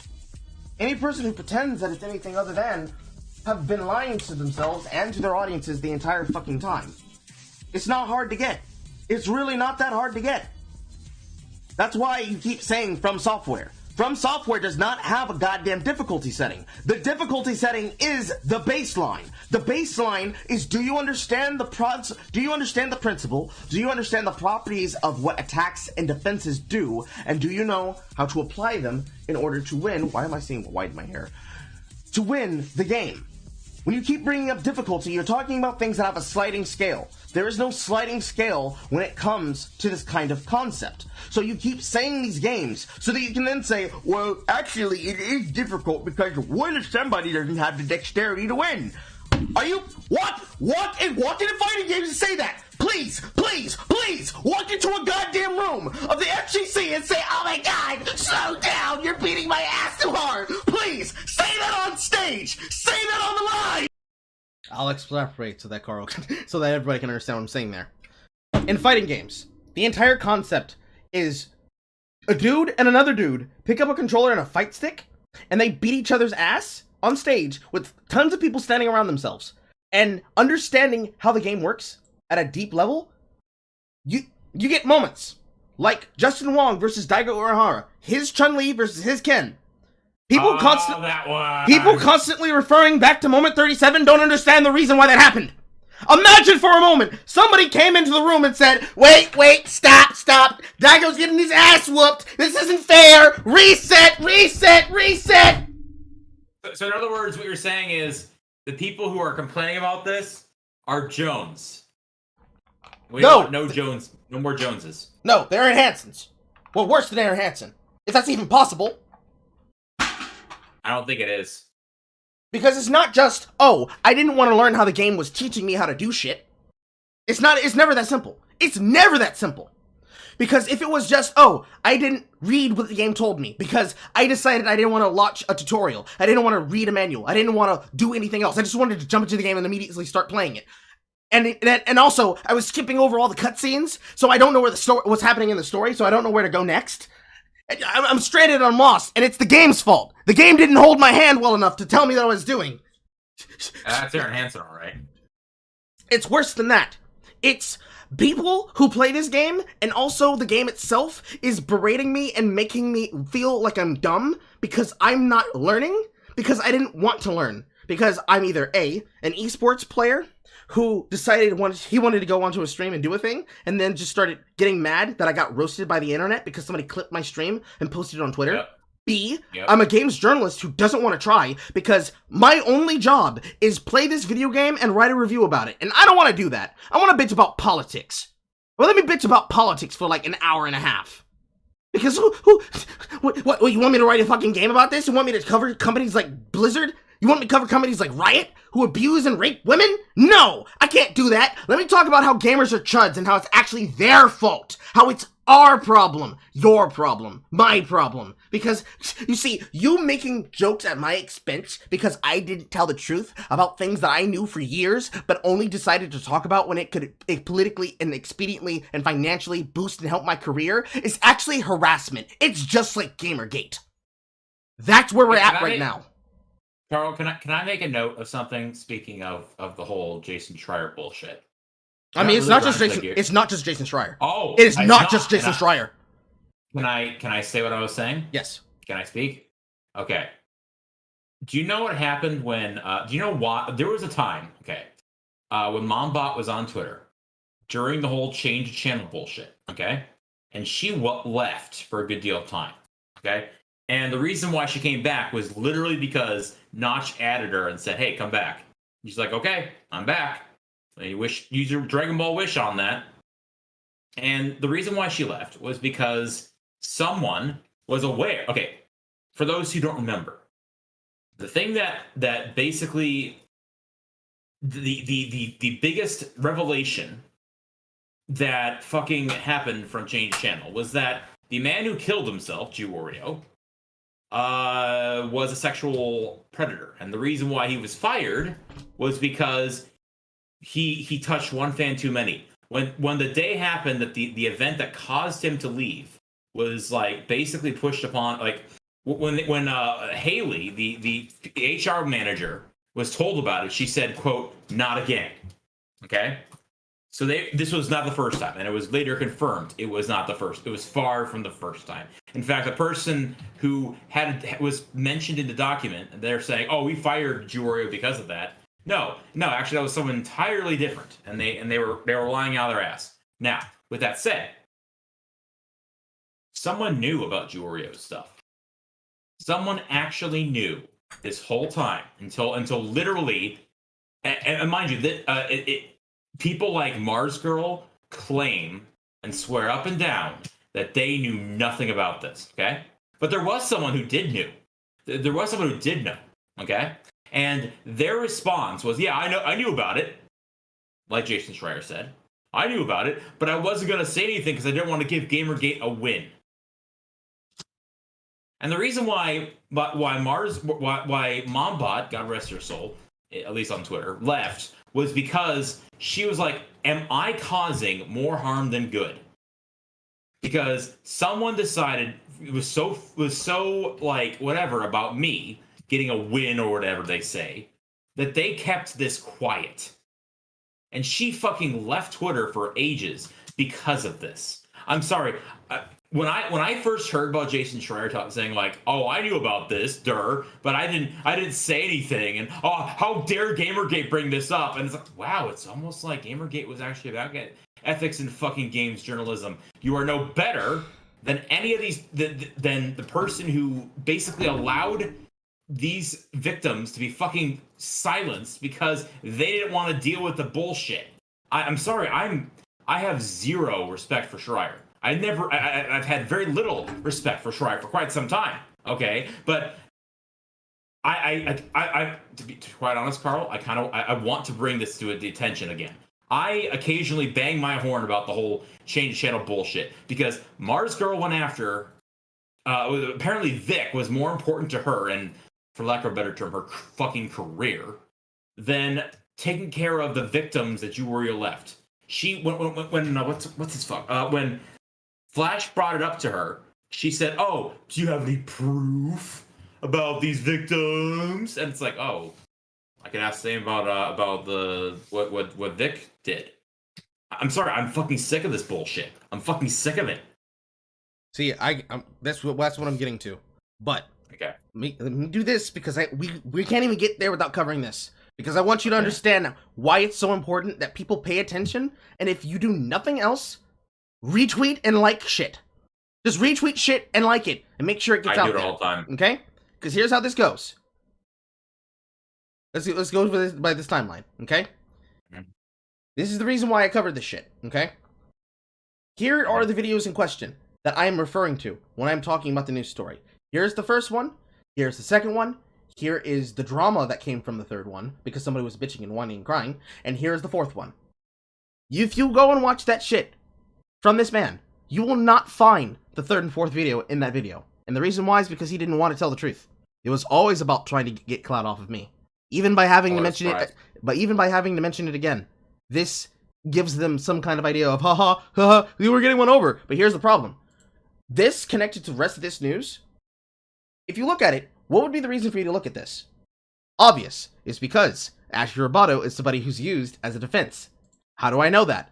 Well, let me go and do this. Let me go to Twitch. Let me go look up their fucking handle. Let me go look at this thing. Let me go stroll down and look at the videos that they've been posting. They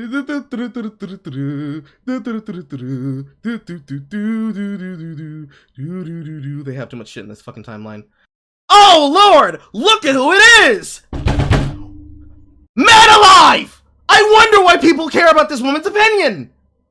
It's because she's a shell! What a surprise. So, it's the then, and then the then, and the then, and the then, and the then, and the then. I broke down this very simple on the Fediverse, right? Because who the fuck has ever heard of this man? I certainly haven't until that moment. And nor do I want to have to mention it again, because this is exactly the same shit with Vito Gestalt. A person told a lie. Like, here's the thing that makes it really sad, alright? Because this motherfucker came to my fucking stream, and he went to the fucking comment section, and started trying to propagate this lie again. Finally, I got one of them. There's probably another one. He went to my video, and he started leaving comments about it, the same way that I wrote down what I have as the thumbnail for that video, which was, you thought you did something with this. Don't worry, I got some shit coming to you. And I went into there, and then the second comment that I left was a link to this. He deleted it, because Lord forbid this man tell the truth. No, let me leave the fucking first comment up so I can make it look like he's very salty and angry. And the reason why this is important is because as long as this video, as long as this number is bigger than this number, he does not care. If you retweet the shit, and you get your friends to watch it, and you say, this nigga lied, roast this man, he lied, this stops. The correct defense against this has always been, mock them and keep laughing at them until they leave the room. And then make it clear that somebody has done something that is wrong. This is libel and slander. I've had people harassing me at my fucking job. I've had people harassing me at my fucking house. I've had people harassing me in general. And I've been mocking them every single time they've tried it. This is not the first time I've been doxxed. And then, yes, somebody has doxxed me about this shit. It's not the first time I've been doxxed. It's not even the 10th time I've been doxxed. And yet every time I talk about this, people will pretend as though, oh no, this is just tee hee, this is not serious. If I didn't have a shotgun, bro. Because the last time this shit happened, the last time it was really serious, it was when Renfamous tried it. And that person actually came for me. This dumb shit. He came to your house? Yes. Last time somebody had doxed me, they tried to track me down to my house and gun me down with a shotgun. Renfamous tried. No, not tried. She did. She went to your house. No. Stop. Renfamous doxed me, and then one of her followers tried to kill me. Oh. Why would you follow a land whale like that? Because people need to have people like that. Renfamous is to grifters what Ashley Roboto and Shark03 is to drama. They only exist to repeat what other people want to hear, because they're not going to go look into something themselves. When some T-channel drama drops about someone, like, say, Shane Dawson, they're not going to actually do the investigation themselves. No, they're going to go to D'Angelo Wallace, this motherfucker's better edge-up-looking fucking cousin, and they're going to watch his video about it. And then they're going to retweet that because, oh my god, sis, you need to watch this. Whenever I talk about drama like this, I cover it because it's connected to other stories. And here's how it's connected. Here's the story about a person lying about something for clout, because they don't like the fact that I'm right. Here's a person demonstrating the point that I said. Here's a case example of a person who is a supposed fucking developer, as well as the story from fucking Xavier, expressing exactly what we've always known. Having internal discussions in companies about, actually, is it the most important thing that we could do, that we need to make sure that the furry girl looks like a woman? Or should we make them look androgynous? Because you see, it's clear that we make them trans, so that the politics in our video game express the politics we express in life. Smash cut, all the way to, hey, there's women being abused in our company, and we've known about it this entire time, and we've never said a goddamn thing. Do you see how quickly that happened? This is within the month. This shit happened a month and a half away from each other. Mm-hmm. That it did. Now, I pray to you. Imagine I break down a video expressing this, right? I post that video to my channel. This clout chaser, clearly needing to have more material because he's not entertaining on his own, decides to tell another lie. And to preface before he posts anything I say, he brings out that video that is a lie that he has presented on his channel. Let's say somebody who's big, like the 5 people who have been attacking me in my DMs and spreading lies about me in their fucking Discord and shit. Then co-sign his bullshit so that it looks valid. Because look, this big name streamer said it. They couldn't possibly lie too. No! Lord Cucamonga, no! They wouldn't be liars. Why would they do that? We can trust people like Vito Gestalt. We can trust people like this. I'm just gonna quote the infamous scene from Arthur. Go on the internet and tell lies? Why would anyone do that? I wonder why. Yes. Because we're at the point right now where the company is losing massive stock value. Oh, yes. Like massive. This line has been going down since this day. This was 2 days ago. It's still fucking going. All right? This has been the talk of the town before the Christian shit dropped today. Everybody was talking about this, and everyone has been talking about this. Yep. Because from Jason Schreier's fucking mouth, he's heard stories about this for over the past few years. I love that. I love his response to people saying, "Wait a minute, what? And Pull up, fam." Like, and even worse than that, where's the other one? There it is. Okay. And then even connected to that, the story of Ellen K. Powell hearing about Kleiner's holiday party and learning about underage girls being traded in sex, but they didn't do anything because we didn't have any confirmation to whether or not this was true. Yeah. Same shit. Same concept. I love that. It says a lot when people when Hunter, like the whole thing of Hunter Biden's emails, for example, or laptop. And then you have but P-Gate, it's like, it really says a lot when you're willing to, the double standard. I point out all the time. You know this. Everyone knows this. If you follow my Twitter, you know that I bring up Trump a lot, mainly just to poke the bear and to test how far their non-existent standards will go. That's been a fun little tool in my toolbox for a good few months now, and I love it. Put this up next to shit because I'm looking through here and I was trying to find it and I finally found it. I don't know why I can't find shit. I don't know why I can't find certain things in my bookmarks. I need to probably flush them out again and start stacking it. Twitter bookmarks are very shitty. They're a shitty fucking alternative to Moments. Moments still exist, but Moments basically don't get used very often, except for some shit. But I need to start making those threads again. And I need to start aggressively getting you all to fucking help me with those things. Because that's the only way motherfuckers gonna care. Carl. I remember when this shit happened with Natalie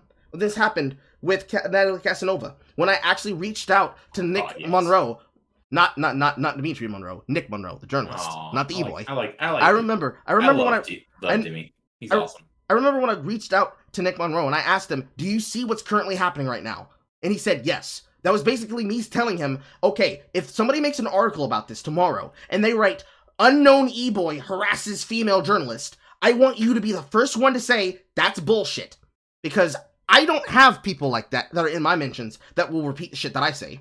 Right now, over on Post Channel, he's talking to Dankula about the Christian shit. And my only thing I have to say about Christian is, he did that shit. He raped his mom. And I'm not going to talk about it any further than that, because that's fucking scuffed. But he's talking to people like that all the goddamn time in his DMs. That's the advantage of being a big follower e-boy. Because I started late I started late in my career. I'm ear quoting. I'll turn on the camera so you can see it, ladies and gentlemen. If I even have the camera up. No, I don't. I'll switch over to this view. Dude. I'm quoting. Started late in my e-career. Because I started late, as it were. And yes, that I didn't forget about the hidden camera shit. I was about to mention that. Hidden camera being recorded in the Activision Blizzard offices. But we're not even there. Yeah, that whole bull. Not even there. Not even fucking there. We're not even fucking there yet, bro. It's not even fucking there yet. Because I haven't gotten to the other fucking dumb thing that happened. And it was from the fucking girl from Canada, Mary. But shit like this. This little argument right here that Nathan Grayson is trying to make about shit. This stupidity that this man said from his fucking mouth. Something that you already know I've talked about, if it's even here. I don't know if mine's in here. No, there it is, right here. We've been talking about this shit for the longest time, where Twitch does not have standards. We've talked about it here. Twitch having standards? When does that ever happen? Have they ever had standards? They used to. Not anymore. I don't believe you. We have talked all the time about this problem, about Twitter and Twitch all circling the fucking drain and being full of shit and being horrible. But until... Well, they are a toilet. But until people like myself, or better yet, because I'm going to put them up here, Short F Fat Otaku, Dev, talk about this on his channel, that is the only time people will pay attention and care. The only way we can get people to fucking care about shit like this is that we have to make videos for you to understand it. You should be aware of this. You shouldn't need to come to us about it. True. Yeah. Also, why isn't he being followed by my second account? Let me fix that. But you shouldn't need to do that. You are individuals. You all are smart enough. I trust you in my audience to be smart enough. And at least be wise enough to know that this is a problem. Because, hey, you follow me. You watch me. But you need to be able to go outside of the bubble. And you need to be able to do the research. You need to do the rigor. You don't need to just go onto Twitter and retweet what people say. You need to actually investigate the shit and find out if it's true. And then once you have confirmed that it's true, handle it from there. It is ridiculous how many times, even with basic shit that doesn't matter, people don't do the basic steps of reading whether or not it is a joke. It's even stupider when it comes to other shit, whether or not the person actually concerns himself with it. It gets never the end the fuck to do with this shit. It gets dumb because we shouldn't even be here. Why do we need to roast the company publicly for this to be handled? Y'all said you care about females. You said you cared about women and their ability to do work. You said you care about them in gaming. For years, you've known that they've been abused. For years, you've known they've been abused, but you didn't care. But you cared because you'd be giving a win to the gamers. Where is it in here? I'm probably gonna have to chase this shit down. Fucking hate that. Hold on. Fucking disgusts me. Give me a second. I in here somewhere. Second up. Show me the goods. Okay. There's that one. That's from the fucking post from Modern Warzone. This dumbass company I've never heard of. Because I'm going to keep repeating this as long as it's necessary. If you're a so-called journalist and you remained quiet until you could harmonize with a narrative and mobs once it was considered safe, and you're standing in the mob, co-opting it for your fucking problems, and the first thing out of your mouth is I got harassed in 2014 and 15, but not really. I was harassing other people, and I slung shit at them, and they slung shit back, and so I said I was harassed. If you're one of those fucking parasites that have known this for years, and you said nothing, so you can maintain your access journalism, you're a fucking snake. You're a fucking snake. And you deserve everything that happens, including losing your job. Because you do not care about people. You care about using them as actual cudgels. But worse, you care about using them as shields. But where's the other one? Hold on. It's in here somewhere. Oh, by the way, while I'm scrolling through here, we're gonna talk about this really quick. It's in here somewhere. I know I posted it. I think I tweeted it at you. We'll talk about this next. But you're not gonna have the ability to access high-quality PCs in California and a couple of other states at the same time as well. Oh yeah. Yeah, I'm so sorry, guys. I'm sorry you can't join me in the PC Master Race. You should have got in early. Oh god. Where the fuck is it? I know it's in here somewhere. I know it's in here somewhere. Art, do you know it's in here somewhere? Yes. Because it's what I tweeted. Really? It's what I tweeted at her account. Also, there was some titty. Ooh, titty. Are you sure you tweeted it at her account? Yes, I did. I don't believe you.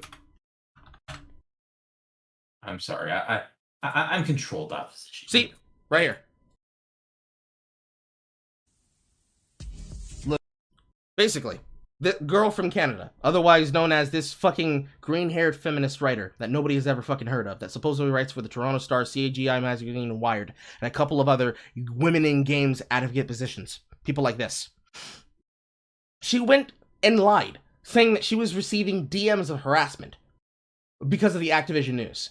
And it's been happening so constantly that people went to her and said, girl, we know you're lying, because that's not how DMs work. Because this picture right here on screen, that's not what a DM looks like when it's tweeted at you. And there is a video that I made. This is the one that I was looking for just now. This one. Where I go and I show her, just showing a basic Twitter view, that that's not how DMs work. She doesn't want to admit it. She doesn't want to come forward with it. But this is what we're at now. We're at people like this cockroach, being one of the people who will come forward and say, oh, we care about women in gaming. That's why I'd never said anything at all, ever, until this happened. Because it's the same thing with the riot class action lawsuits, which I think I put up here, but I can just put it up on screen for you.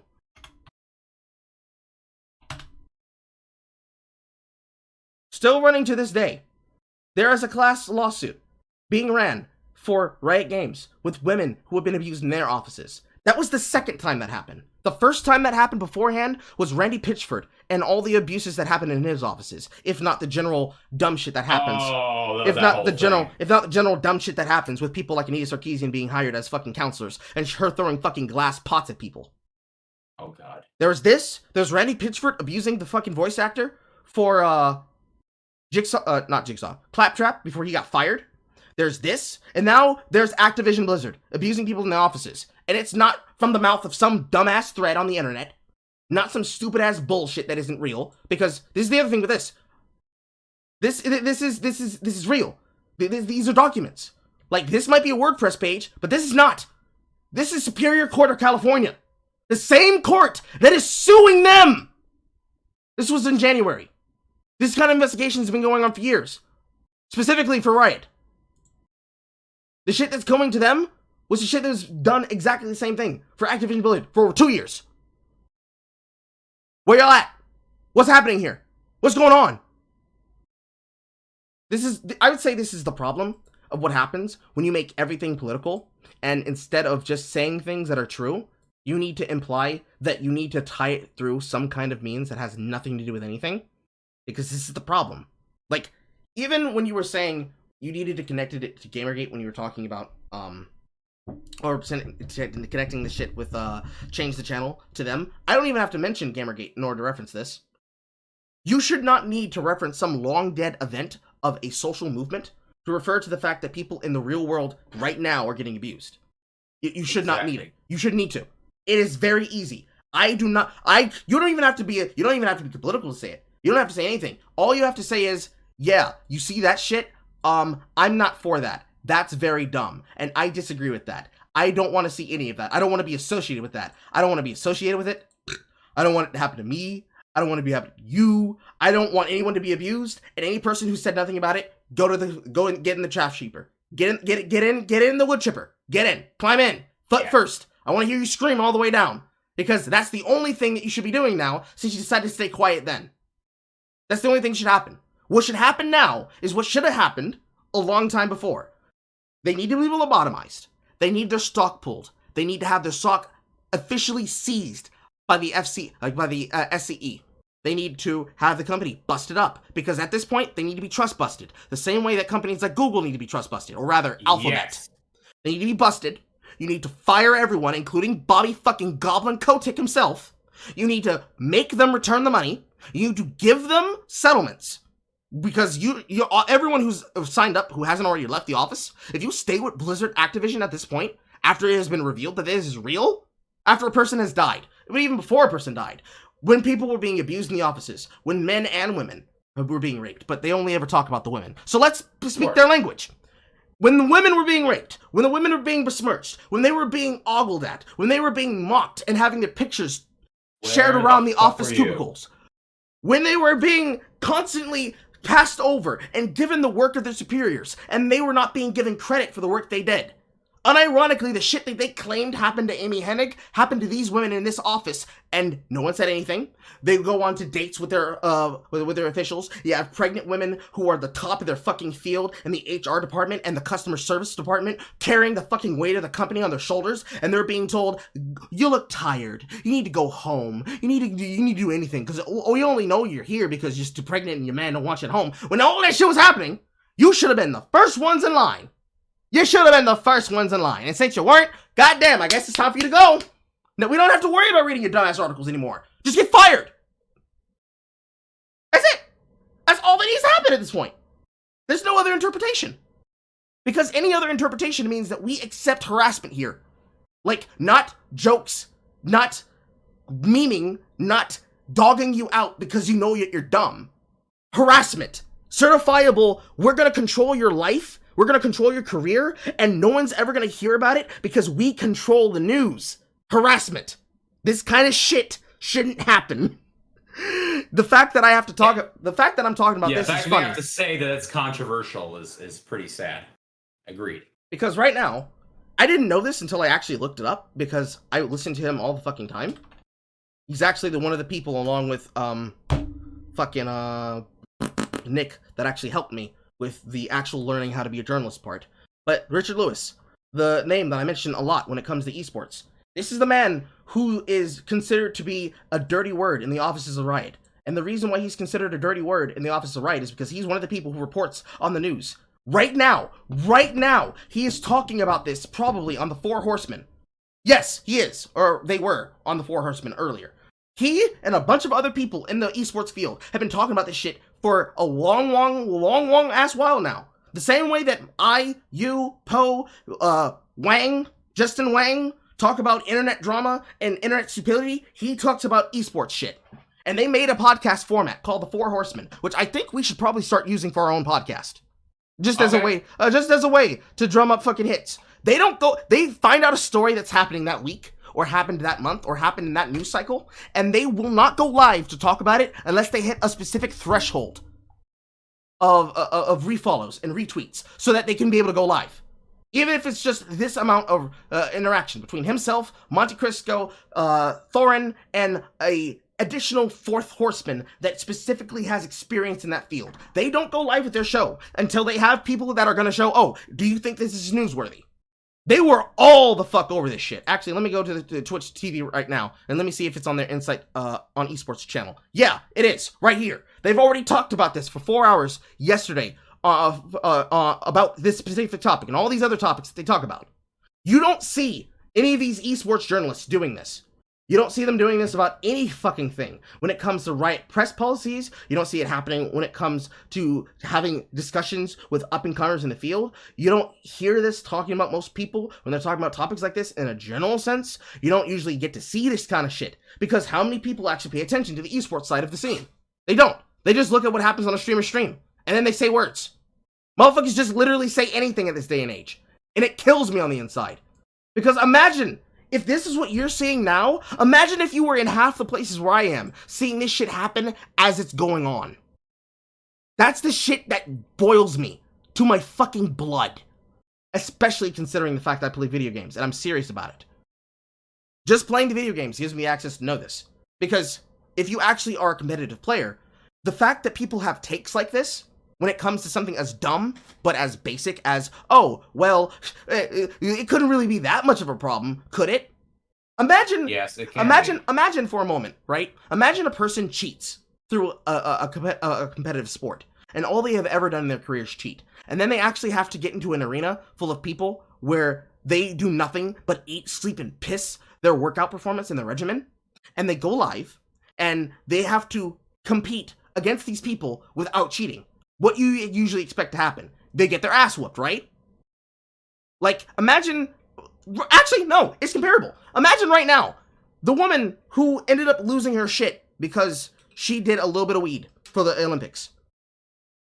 On one hand, do we really care about the weed? Honestly, you got whole members of the Olympic Village breeding each other in their fucking cardboard beds. Because y'all really thought that cardboard was going to stop these people from having sex. I'm so sorry. I'm so sorry. That's not stopping any of them. But more importantly, I think it was a runner for the track and field team. I know she's black. Yeah. That's as much as I cared to care about the situation, because it got really dumb after people learned about this. A Olympian who's training for a competition decided she was going to smoke and or imbibe an illegal substance. Whether or not you care about the substance in question, which is why I'm saying a substance. They consume a substance that they know might get them disqualified. They don't cross their T's and dot their U's and dot their I's. They're just doing shit. I don't care if unofficially behind the scenes they are dipping and dotting through Quaaludes and Hennessy, because I know esports players that are doing that right fucking now and still can put in a good performance in a match. A person who eats and sleeps and pisses their fucking Olympic sport decide to put themselves at risk.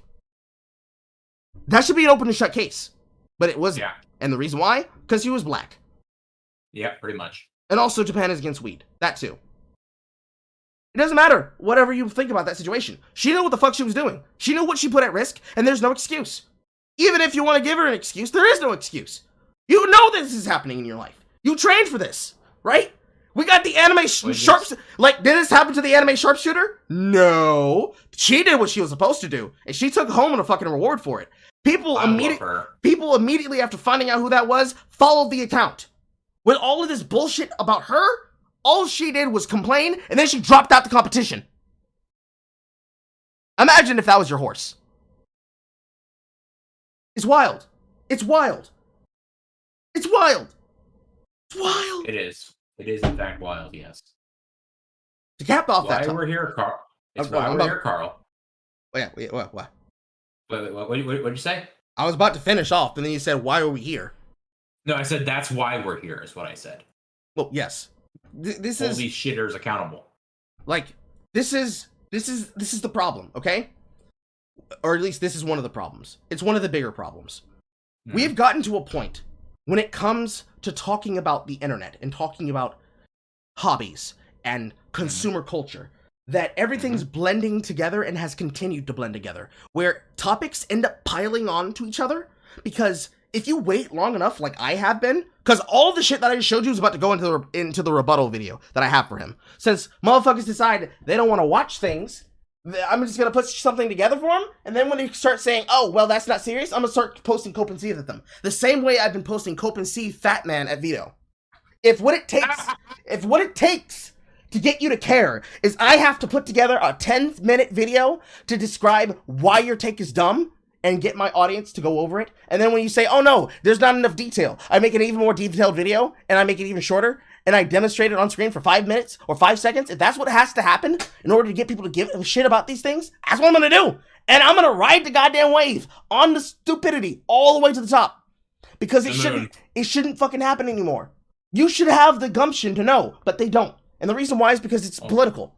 As long as it's our tribe bad, your tribe good, or my tribe good, your tribe bad, man bad, woman weak, as long as it remains that, they're never gonna do anything else. Because they've never had to do anything else. They've never had to come up with an argument. They've never had to explain to people why it's actually super cringe for people to care about details and information and understanding and concepts. They've never had to do it. Because all they had to say was, you're a chud. Now, every single person who claims they stand for truth and justice in the American way, they're being revealed as gang rapists. Unironically. Like, before, it was just normal cespests, like Dr. Bright, right? The Ars Technica writer that wanted to make stupid jokes, but wanted to say that people who cared about lolicon and anime were super weird. Now he's in jail. How many more? How many times? How many more Who's times next? does it have to happen until people realize, maybe stop doing this shit? I don't know. What a novel concept. But moving on to the next topic. Now that I've done the laborious work to get that the fuck out of my system, so I'll never have to So I'll never have to mention it again until the next time I have to mention it again. You will. It's life. Where is it? I know I sent it to you. Hold on. Did I send it to you? Then what? I swore I sent the information about this fucking shit to you, or did I send it just to Dev? And then I had... Probably sent it just to Dev. I probably sent it to Dev, but then I saw that you retweeted it, so I thought you saved a copy of it somewhere. What is it? What subject? About the PC. Oh! Fuck. You mean, you know, I know about it. In fact, I actually, Luda made an amazing video on the subject. I don't know how valid his argument is, because quite frankly, I question it.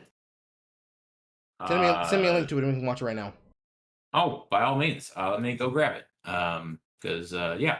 He broke it down in his usual skeptical form. Let me see if I can go... let me look up where I posted this, because I know I posted this a couple of days last then. That I mentioned to... Some ordinary gamers laugh. Okay, here it is. Poke. You in the... Wait. Fuck. I said... One sec. I guess it didn't register that I copied the link. Okay, here it is. He was basically saying that it may not be as bad as you expect it to be. Teal deer is what it is. Here it is. He's like, it's not going to be as bad. You're blowing it a bit out of proportion. That's the teal deer variant. Okay, so here's the story with all the details that people may not fucking even look to and saw. Oh my god, my mouse disappeared. There we go. Let me fucking time this. There we go. Oh god. So here's the story. Dell won't ship energy-hungry PCs to California and 5 other U.S. states. Wow, what a waste. The poor children. A couple of these things got written off. There is a bunch of fucking gnats flying around my PC front. I'm just trying to crush all of these things. You die, Joe. Dell will not ship energy-hungry PCs to California and 5 other U.S. states due to power regulations, which is accurate. Posted by the Register on July 27th, 2021 at 8:28:23 UTC. Dell is no longer shipping energy-hungry gaming PCs to certain states in America because they demand more energy than local standards allow.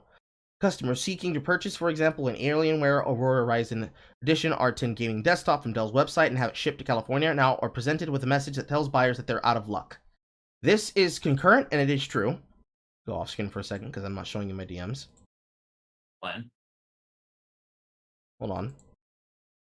I'm showing the screen in question so that people know, oh, what does it look like? That's what a good person does. We explain things, and I show you perfect case examples. Okay. The screen in which they're talking about is this screen here that people have been seeing when they've been trying to order their PCs. They get a screen that bounces them in their checkout in Newegg that says that they cannot ship it to you because of some reason when they're trying to buy something from Newegg. This is what that screen looks like. There is a very similar screen that has been going around that has been happening inside of Amazon. Unfortunately, it appears that Grums deleted these tweets in question, but that should be fine because I should have these saved, I think. Keyword in that sentence is I think. Hold on.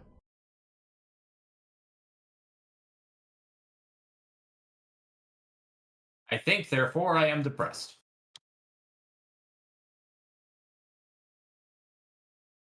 There we go. Boop. That's not what I'm looking for. This is what I'm looking for. Yes, I already have the link to this. So I do this number, I'll come over here, I turn the screen back on so you can see. I post this shit into archive.today, I post it here, and I look for the tweet. It seems nobody saved the tweet. That is unfortunate. I certainly didn't save the tweet because I did not expect Grums to delete his shit. He never does, yeah. It's kind of Usually the only time he deletes is when he's getting harassed by people. dumb people, that's what they are. Let me see if this other one exists. Let me see if anyone reported it. Well, to give you a bit of, well, I don't know. Iago's coming along nicely, by the way, as you're talking. Which I'm happy about. Because it should be inside the save snapshots in his mega backload.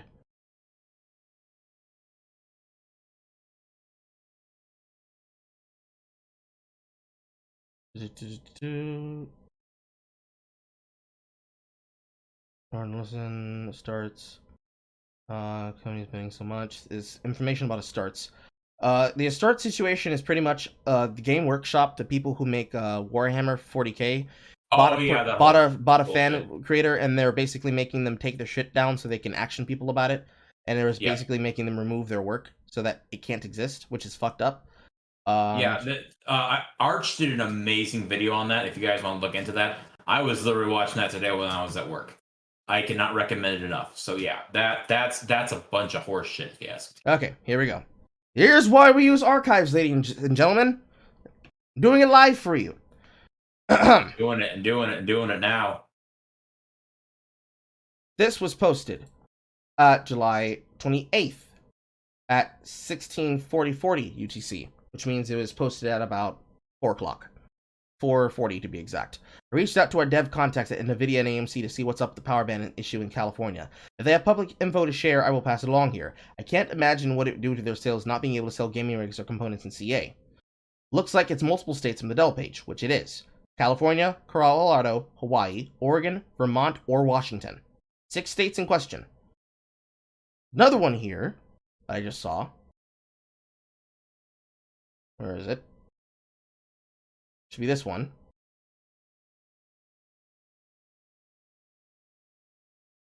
I'm trying to find it. There we go. Ironically, it seems you have to order your gaming rig with bigger than 650 power supply to be exempt from the PC power regulations to save energy. And this is from one system builder that I spoke with. I'll be doing some more work on how gaming PCs are affected or not affected by these regulations. What we know for now is that you cannot buy an in-box rig that has stronger than somewhat power supply. What was originally reported was they are banning them outright. I don't believe that's possible, and the reason why is because there's a lot of boutique sellers inside of California, like Main Gear, that only ever custom build rig PCs. I don't think it would affect the market in terms of buying individual parts, because this was the problem when I was putting together my computer. For those of you who have been here and have been watching the PC building saga, and were with me on stream watching the PC building saga, I bought my parts individually, and I did so at exactly one moment in time. I sat down once I had a lot of money, and I watched the prices, and then once I had the money to buy most of the parts I needed, I bought them in one fucking sitting. The only one thing I couldn't acquire was a fucking GPU. I couldn't acquire a video card because they were too fucking expensive, and as time went forward, they were even more expensive. The company that I originally wanted to buy a card from, which was CDW, which was the last time they're getting money out of me, scammed me for $400 fucking dollars. I put that shit in before Christmas, because around Christmas last year was when I lost my job at the factory because of some fucking Karen. That's another story entirely. I waited for at least 4 months, back and forth, waiting for them to email me. The company did not email me on time. They mailed me one setup of the actual cost for the invoice, but then claimed that they put the money on a charge hold, meaning that the money was reserved, but because it was placed as a order for an item on backlog, the money technically wasn't taken from the account, but that's a goddamn lie, because I watched the money be taken from the account. Then they charged me again because of the Biden tariffs, namely the tariffs that affect any electronic part that passes into the US. Doesn't matter if it's even across the border from Mexico or Snow Mexico. That's Canada. If it comes from overseas and it has to enter through customs, that part is taxed. They charged me an additional $50 on top of what I already paid for that invoice, which was a $250, I think it was a 2060, no, it was a 1660 that I was getting. I forget exactly what. I think it was a Zotac ZXC 1660 Super or 1660. A part that is technically a $250 retail that should be as little as $150. They were charging me about $350, and then they added on the additional $50 tariff. So scam me out of $400 that I have never received again. That's how long and that's how hard it was to get a single part. Imagine how fucked up it's gonna be for the marketplace when consumers who originally didn't want to do anything at all were just buying a computer outright because they didn't want to put the shit together themselves. Now, it seems that it's just going to make it even harder, because that means that's another avenue of sale that people cannot put business through. Why are you regulating what I buy? You don't know what the fuck I'm doing with my parts. You shouldn't be stopping me because of whatever energy policy you think is allowable. You're infringing on my fucking freedoms and liberty. You don't get to tell me what I can buy and what I can't buy. As long as I'm not doing something illegal, you have no reason to stop me. What the fuck is the problem? They'll try to, though. That on top of the actual marketplace and the value, there's no reason that I can think of where you would need to tell people, we can't let you buy that because of the policies in your state. Let me get arrested when they try to fucking come to my house and arrest me for what I'm doing with my PC. But until that point, let me buy the parts. Because what are you going to do now? You're going to ban every single power supply that goes over the nominal safe ratio? Carl, Carl, forget. This is California. Oh, I didn't forget. But that's even the juiciest part. Because here's the problem. There have been policies like this that have existed before.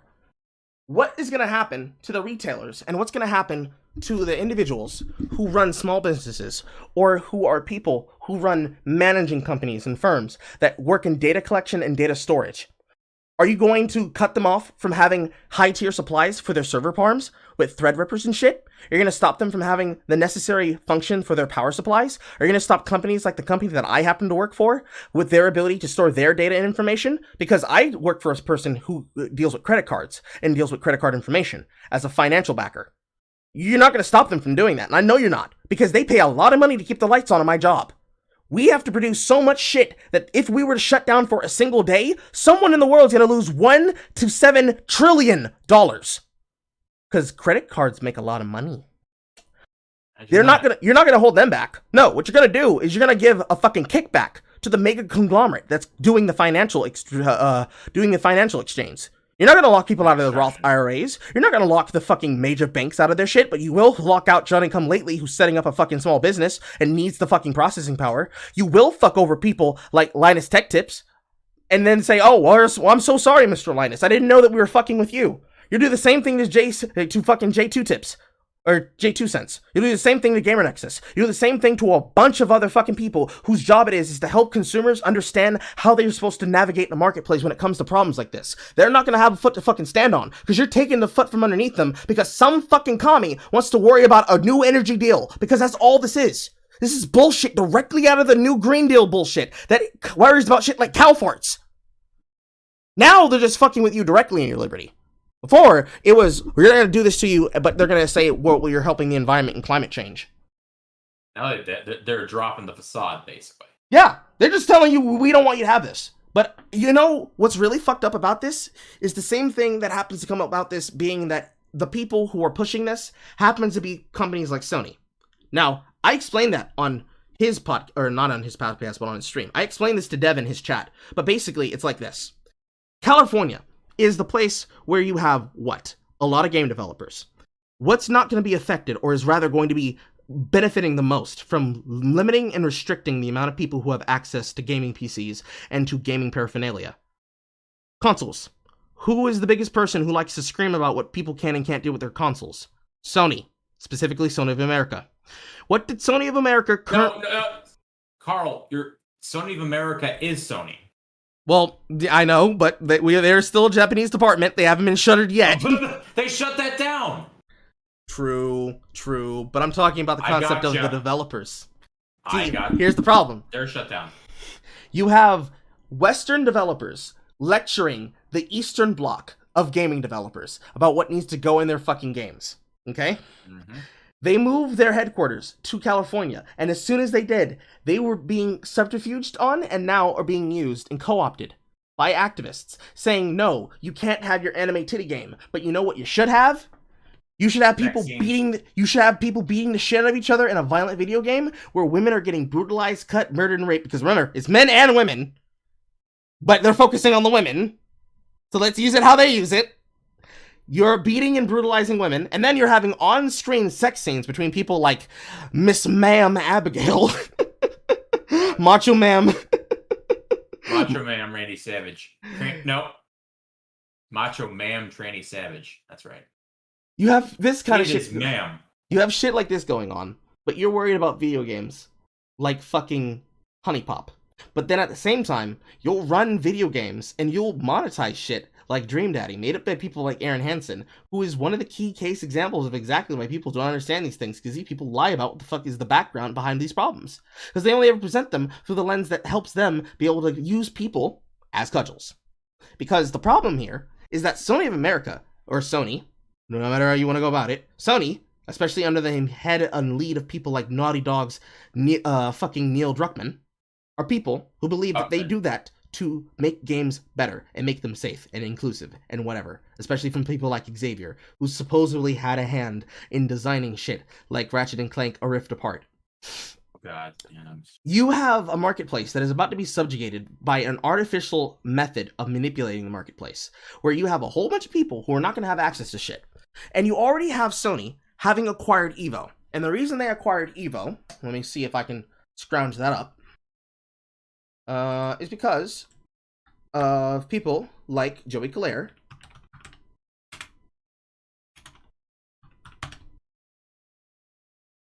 Okay. I should have it here. It's either Joey Claire or Mr. Wiz. I can track it down somewhere. Here we go. You have people like Joey Claire, after admitting that they brutalized and had people raped at their event, after covering up, because this is what happened at fucking Evo. This is why Evo Japan got shut down. It came out that Joey Claire and everyone who was running things behind the scene at the company were directly responsible for the shit that happened. The fucking Smash pedophiles, that happened at Evo. That happened under his watch. He was personal friends with them. So, they removed him from existence. Because this is Mr. fucking core values. Right? This is Mr. Oh no, we don't do things like that here. No, we don't. We don't have that kind of behavior. Because you see, I don't think things like women on stage selling my video games is good. No, you know what's good? You know what's really good? You know what's really good that represents our values? It is people like Puppy getting fucking groomed by people like Cinepi. It is 5 men, 2 women, and the head of the fucking gaming fighting game organization, or more specifically, the fighting tournament, being outed as pedophiles. That's what's our core value. And as soon as that happened, Evo was picked up and acquired by Sony. Specifically, by Sony. I think I wrote about that here, too. Hold on, where is it? I wonder why. Oh, it's actually a very easy answer. There's actually a very obvious answer to why they did it. Control. Yes! I know Very it's in here obvious, somewhere. yeah. Here we go. Or no, this is them calling it out after this. I know that it's here somewhere. Because I remember fucking writing about it. God damn it, can't find it. Hold on. Iago came out amazing, by the way. You're welcome. Who? Iago. Okay. There we go. Sorry, I know it's. I had to go fucking find the article from IGN. Yeah. PlayStation buys Evo Fighting Game Championship Series, announces 2021 event dates, and Nintendo commentates. The reason why this is important to understand is that if PlayStation, thus Sony, has the ability to control what is going on stage at the fighting game tournaments, they also have the ability to control what goes into the games and how the games are made. Because if you don't do what they want, they're not going to let your game be on stage. Or rather, they're going to tell you you are not allowed to exist on game on these stages. And more importantly, it's because they control the tournament scene. If you control where the money's being made, you're able to control what is discussed and talked about. Let me see if it's still here, actually. Well, okay, here's a question for you, Carl. Have you watched Empleman's video on, I think it's called Sacrifices to the Church of Nintendo? I've heard of it. I didn't watch it. Well, you need to watch it, because in actuality, he brings up that exact subject. He mentions how, essentially, the reason why Project M was stopped in production was because Nintendo was like, oh, we might do our own tournaments, but you gotta get rid of Project M. And they're like, okay, we got rid of Project M. Oh, we're not gonna do it. It was sacrificed for nothing, basically. Thought you'd like to know that. I mean, in most cases, that's what Nintendo does. They will. Well, yeah, my point is that it's eerily similar. When you brought that up, I was like, okay, yeah. Well, this is how it works. It's the reason why Nintendo rushes people down about their IP. It's more than just Japan. It's more than just Japan and Japanese companies are very, very protective of their IP. It's because usually they're workshopping ideas. You know, it's why people are excited about Metroid Dread. You have this game that was hinted about way back in the Prime era, with people being excited for something that'd be a new numerical sequel. It's not Other M. It's not any of the other prequel games. It's not Zero Mission on a new remake. It's not Samus. It's not fucking Metroid Samus Returns, otherwise known as The Return of Samus, where she kills off all the Metroids that then lead into the story of Super Metroid and then into Fusion. It's an actual numbered sequel. We actually get to see what happens. But the only way that you're able to see it is through their console and through their game. They deleted and fucking erased games like Not Another Metroid 2 remake because of the fact that that's an idea that they were workshopping. You can't make money off of something. We can't. Well, Mario Maker's right in there. It goes right in there. It's the same concept. We're already doing that thing. You can't do that thing that we're doing, so we're going to copy strike you, and we're going to make you cease and desist because, god damn it, that's a great money idea, and we want to do that for ourselves. Here's a good example, actually, Carl. Do you remember? Do you follow Inferbro Plus? Who? You know what I'm talking about? Who? Okay, well, he's a game modder. He's the one that made a bunch of really he's the one that made cursed Halo. Do you know what that is? Yeah, I heard of that. Well, okay. Well, the thing is that he actually made a Mario Royale.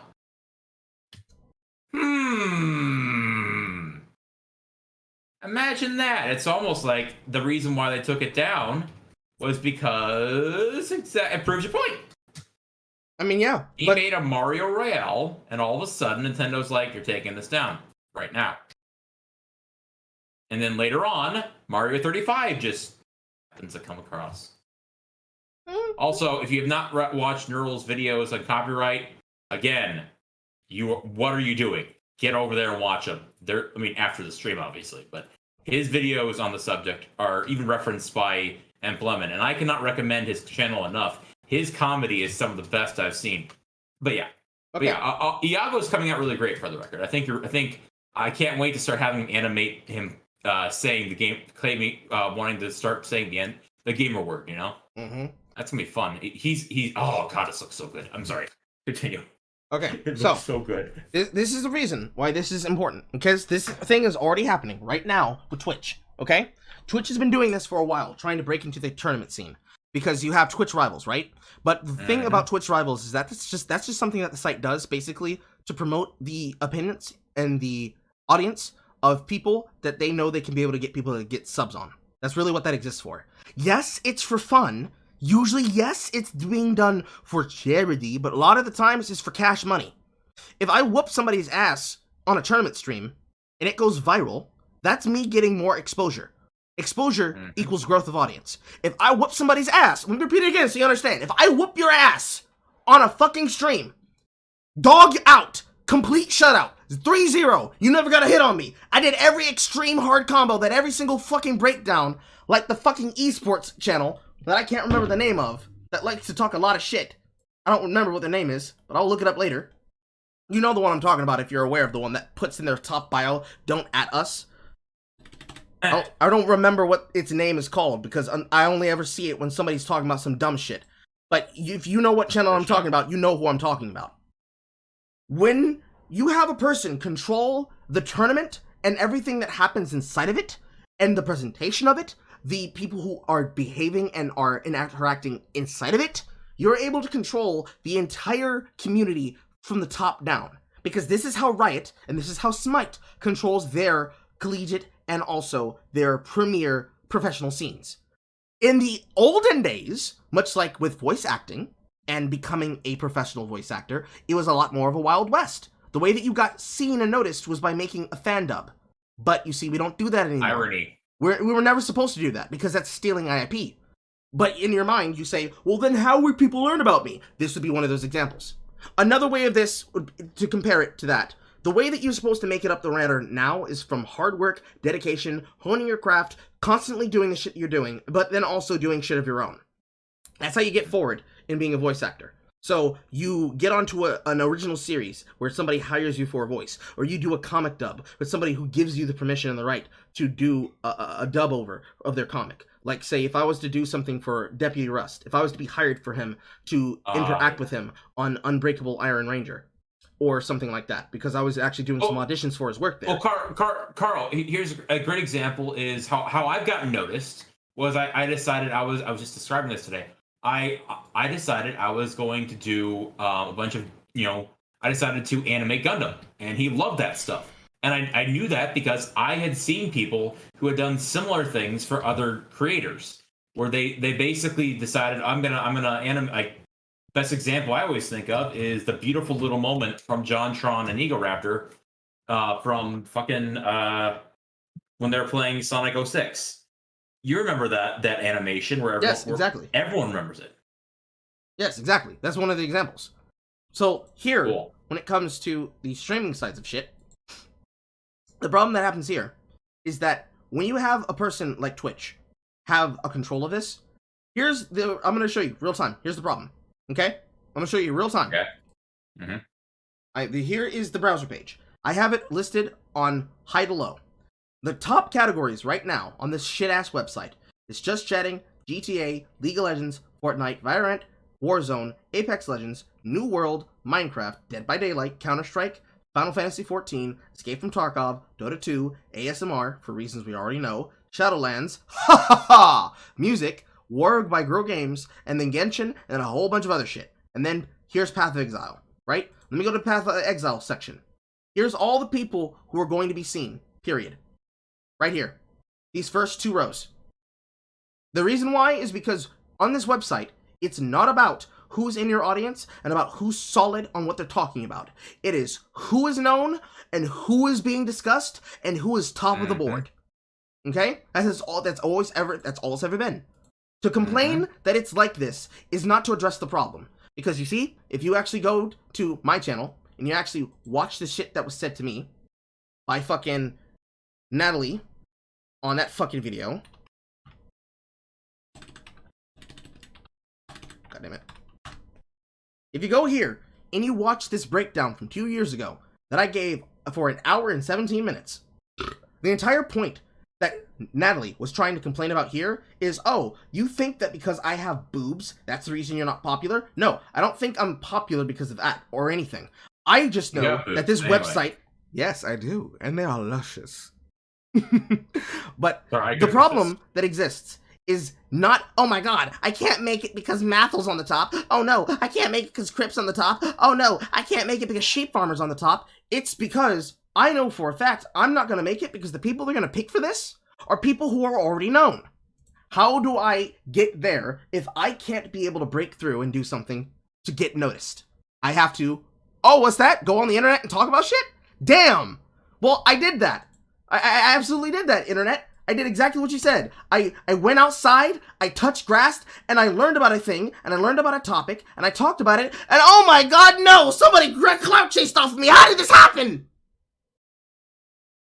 This is why we're here. That's why we're here specifically on that. Yes. But that's specifically how this happens, right? The way that Twitch works, because I know this for a fact, because this was admitted by Zizarin.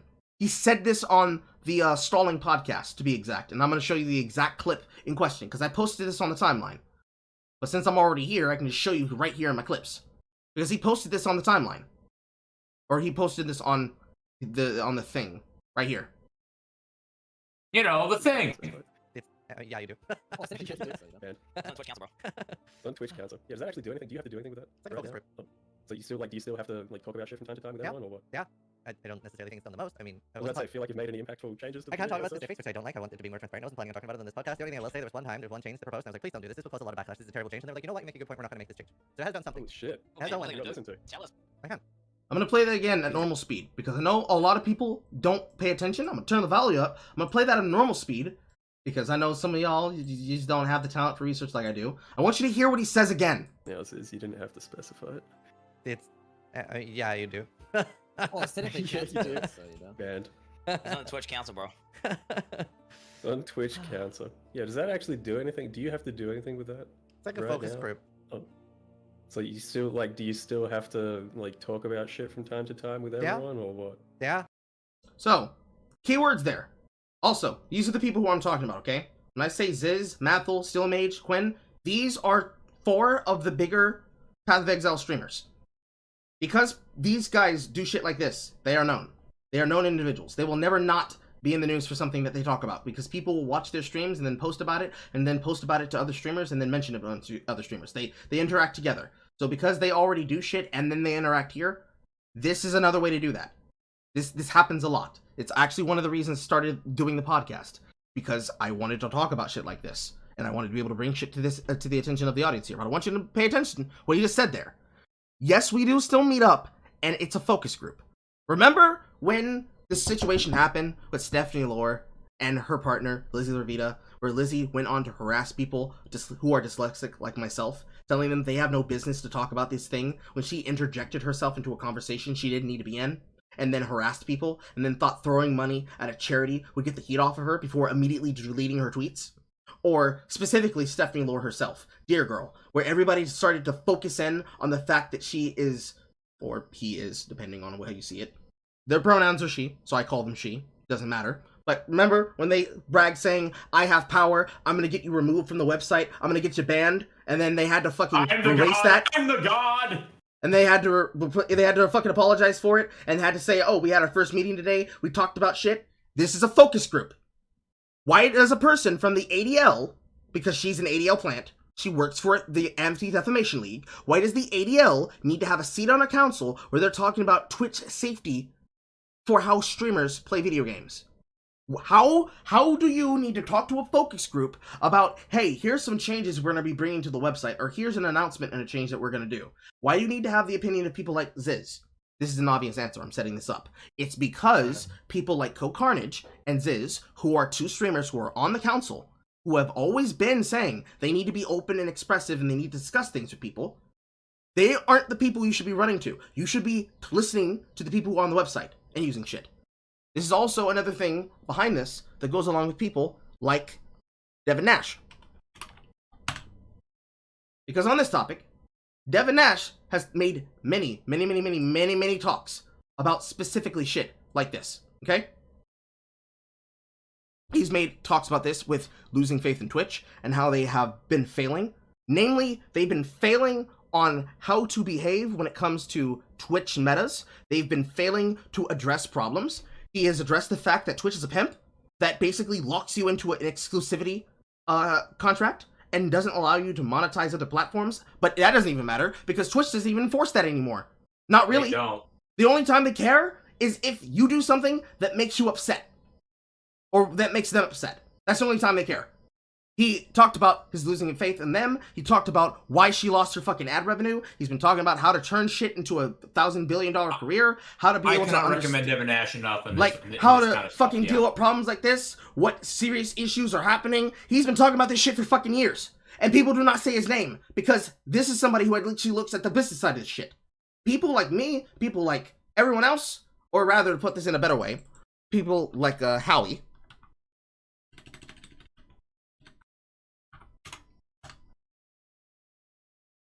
God damn it, not that Howie. For the 7th time.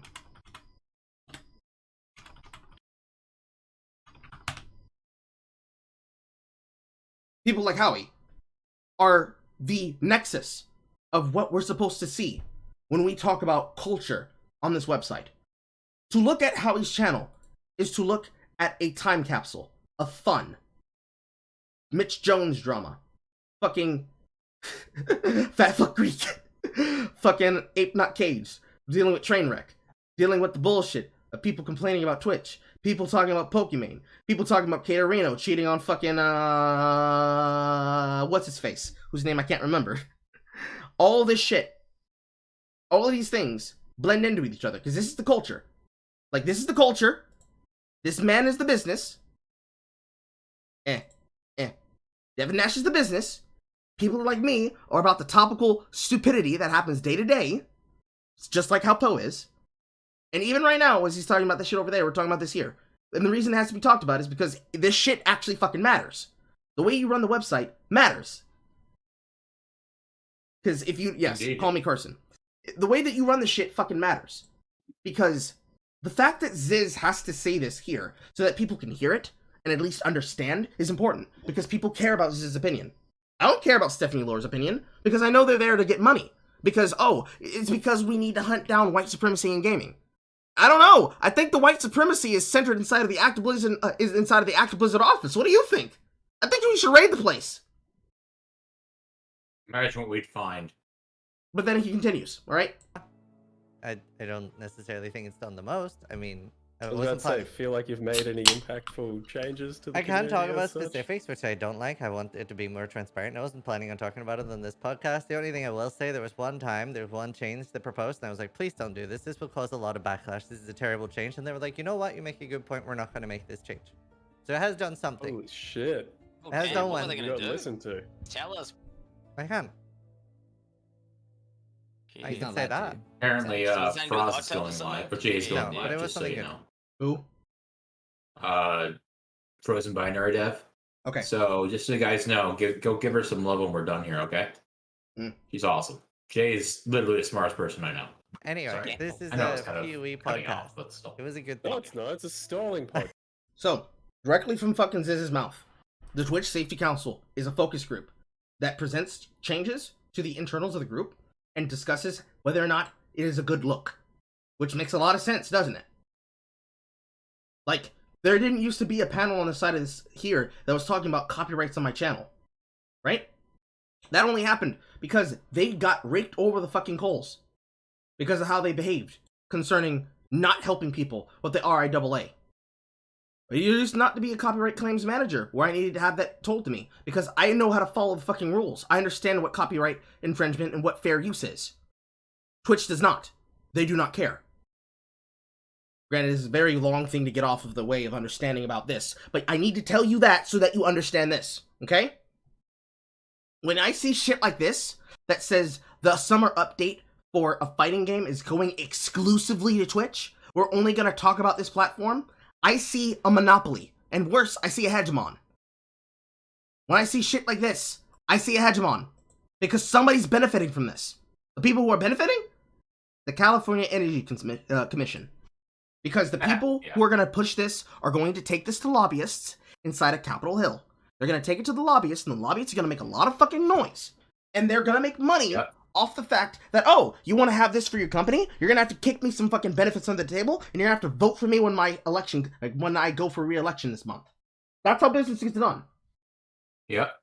Fucking small businesses that can afford it, or businesses that have the principle and the integrity to not do that, fuck you. You're not allowed in the club.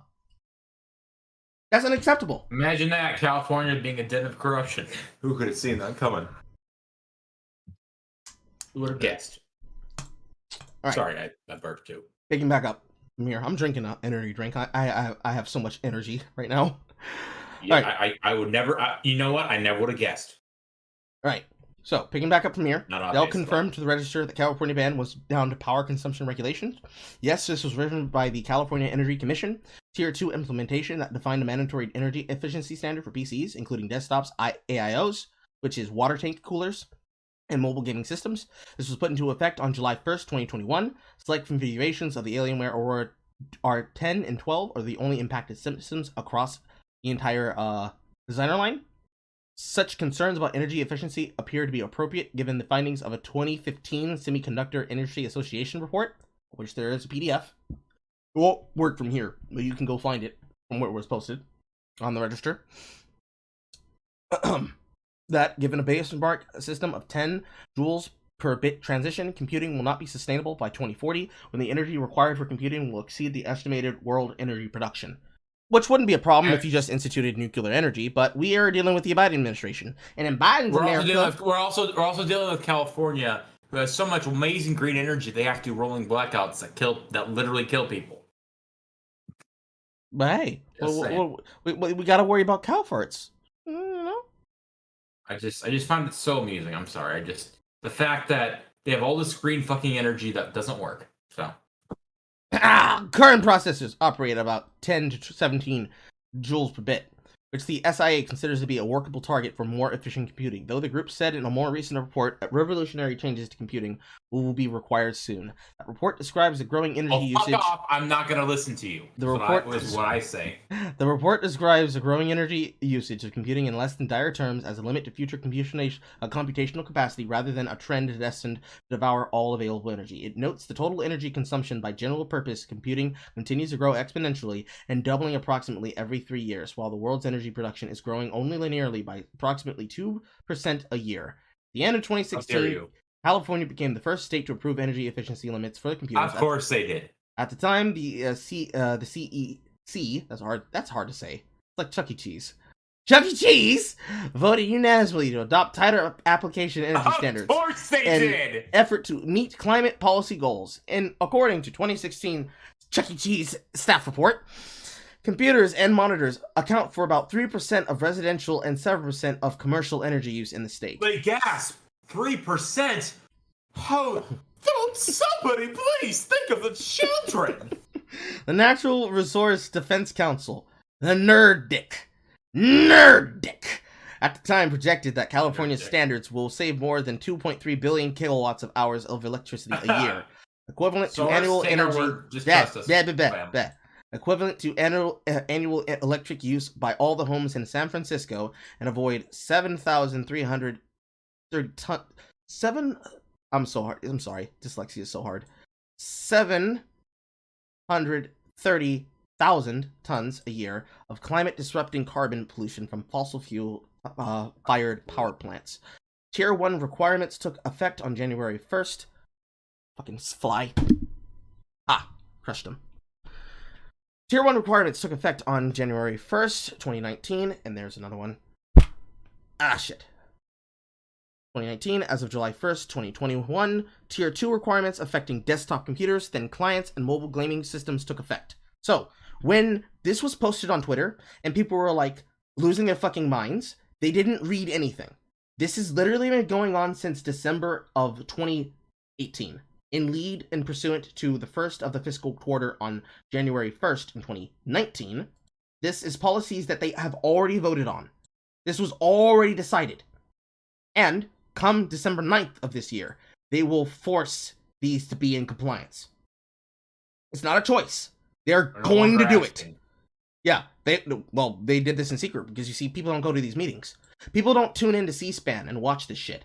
I know for a fact because I sit down and I watch every single time Louis Rossman would talk about right to repair, and only inside of Biden's America. Though it's not Trump's fault, you know, when he never stops being insulted by the news cycle.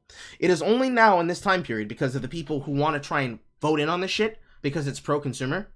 It's justifiably good, but only because they have nothing else to talk about and do. They have now passed for things like right to repair, which will help you with shit like this, because they're not going to help fix your computer when they fuck it up with their goddamn energy costs and concerns with what parts you can and what you can and can't put inside your system. Yeah, mouthful. Now, here is the article in question. Read it yourself, and you can call me a liar later, but those are the facts. This is the fact. This is the real shit. Okay? This is reality. From there, everything else is literally cope. Right? It's all, everything after that is just cope. There is no other explanation for this. They are going for your computers. They're going to affect what gets shipped. Because here's the fucking tech standards that they're trying to go after. They lay this shit out. There are multiple fucking articles that go on and on about shit like this. Especially these things at the bottom of the screen that have nothing to do with this particular thing. But this has been something happening in personal tech for a while. But people didn't talk about it. But only now do they talk about it. Something has to change. And I don't think it's going to change anything for the most part, except for normies. Because it's the same shit as before. They don't talk about the shit a lot. So, the normie opinion that's going to come out from this, I expect you to read? Yes. Here on Single Player Carl's territory, we read things. But what a novel idea. They read, don't. Nigga. They don't want people to know where this comes from, so that when it gets presented, somebody who's in favor of it can say, "Oh, you don't even know anything at all. Give me an argument about it." And it just keeps going on and on and on from there. The same way all the other topics go on and on and on from there. I would hope people who live in these states will just say fuck you and buy the shit they want anyways. That's what you should do. I mean, I cannot wait to be honest. I can't wait for the California-based YouTubers to all just fly out and move to Texas because of this. They're not gonna actually rock the boat. Are you kidding me? They're just gonna move to Texas again. A lot of them already have, but not enough of them are going. Exactly. They all need to go. They all have to go. I don't want the only person I want out of California is a certain wonderful person that I know, but otherwise everyone else, fuck off. Let Sodom and Gomorrah 2.0 destroy you once the freaking Cascadia. I'm done with this shit. I'm done. Fucking Lex Luthor was right. That's all I'm gonna say. I'm trying to scroll through my bookmarks looking for if there's anything else that I bookmarked here that needs to be discussed, but I'm not seeing anything. Well, I got a few ideas. So I got a few things to rant about. Okay. I've literally been waiting. All right, let's see if I can find it. Oh, that's right. There was something really funny that happened. I sent this to you. Maybe you can. I'll DM you if I can find it. But essentially, the other day, I was called a fan of Destiny for the weirdest reason. Do you know why?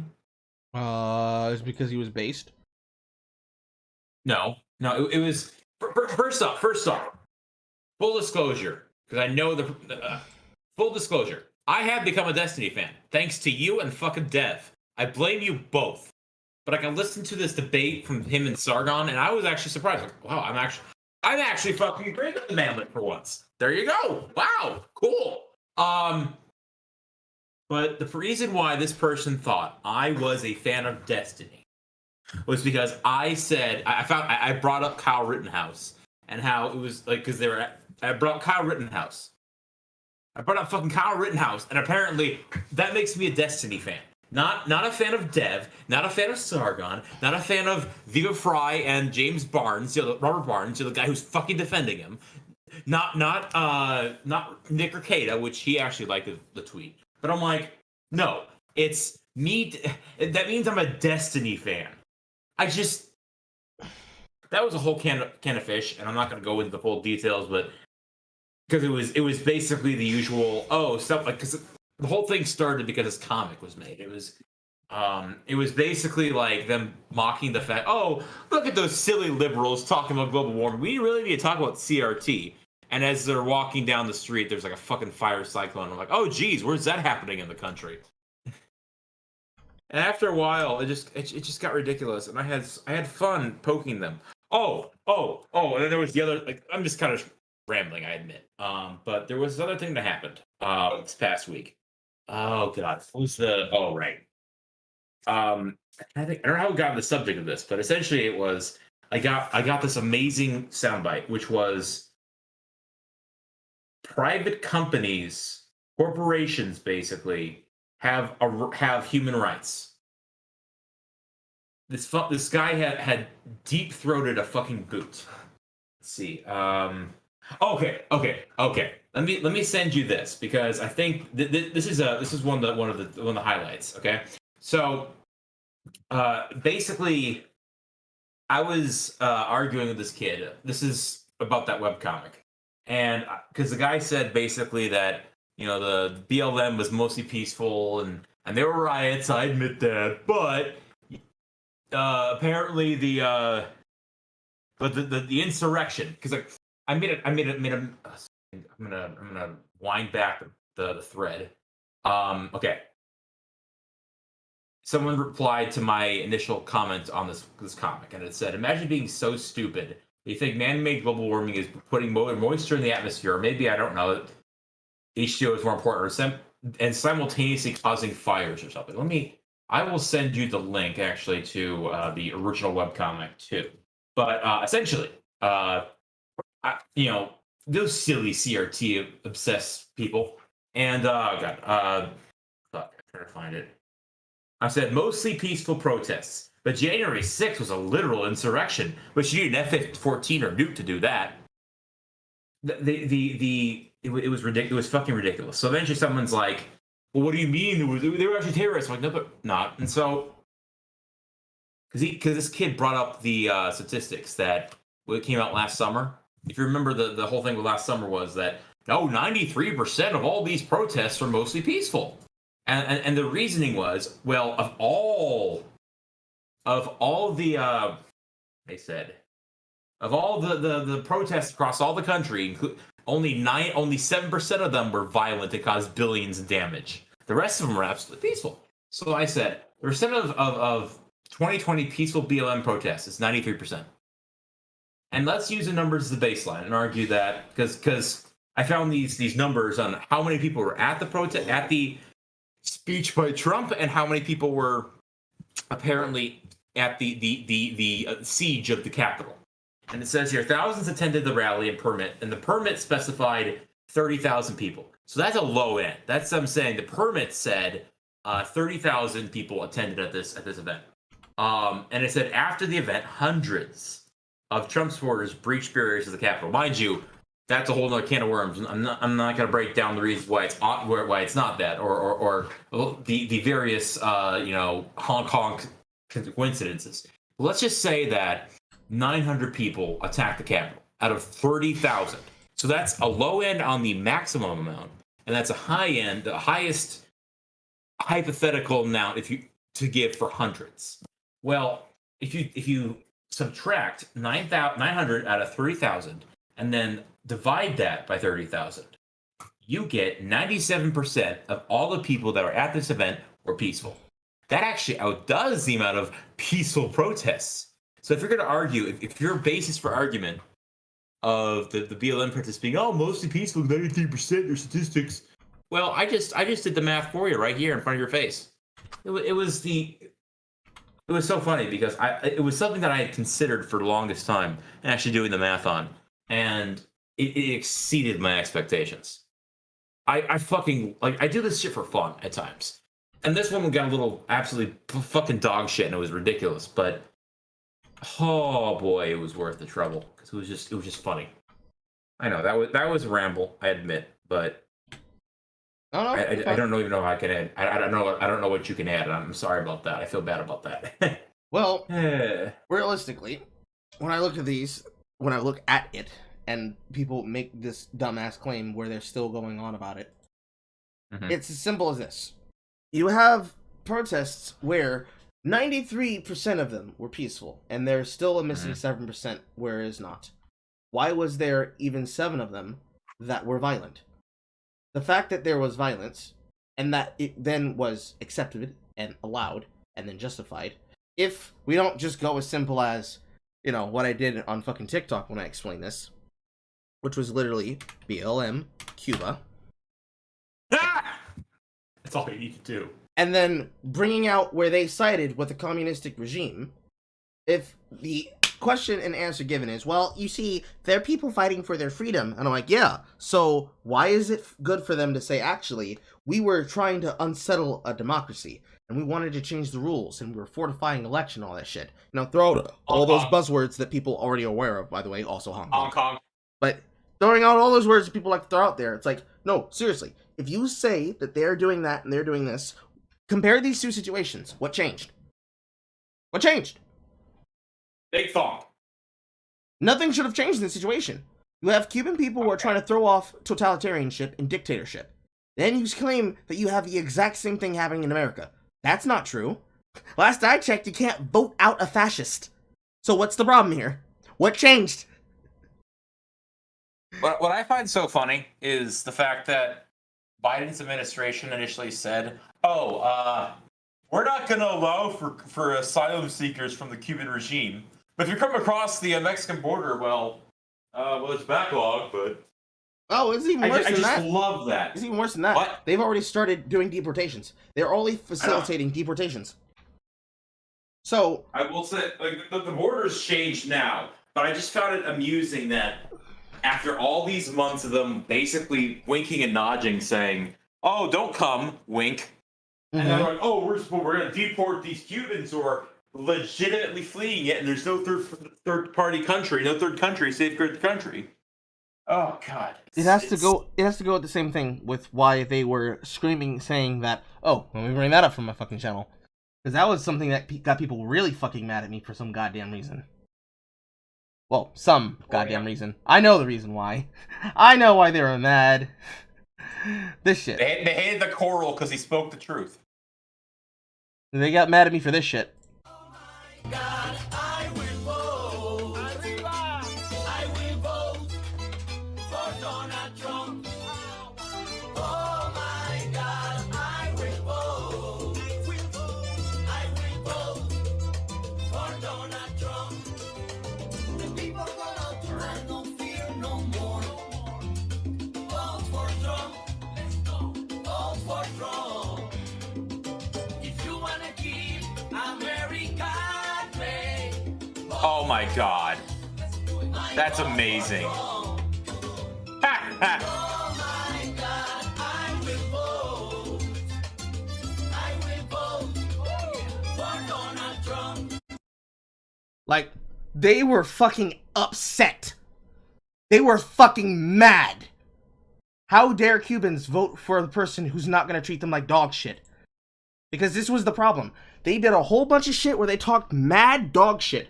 And we're saying, oh yes, Cuba is really great. We're gonna do that here. So everybody, of course, voted opposite of that. So, like, I think this was 2016 to be exact, unless it was the no, it was the other one. But it happened in 2016 too. Somebody said something stupid on the campaign trail about Cuba. So all the Cubans that already lived in Florida, what? Carl. What? It was Bernie Sanders praising Fidel Castro. Yes. Specifically in the last year. Yes.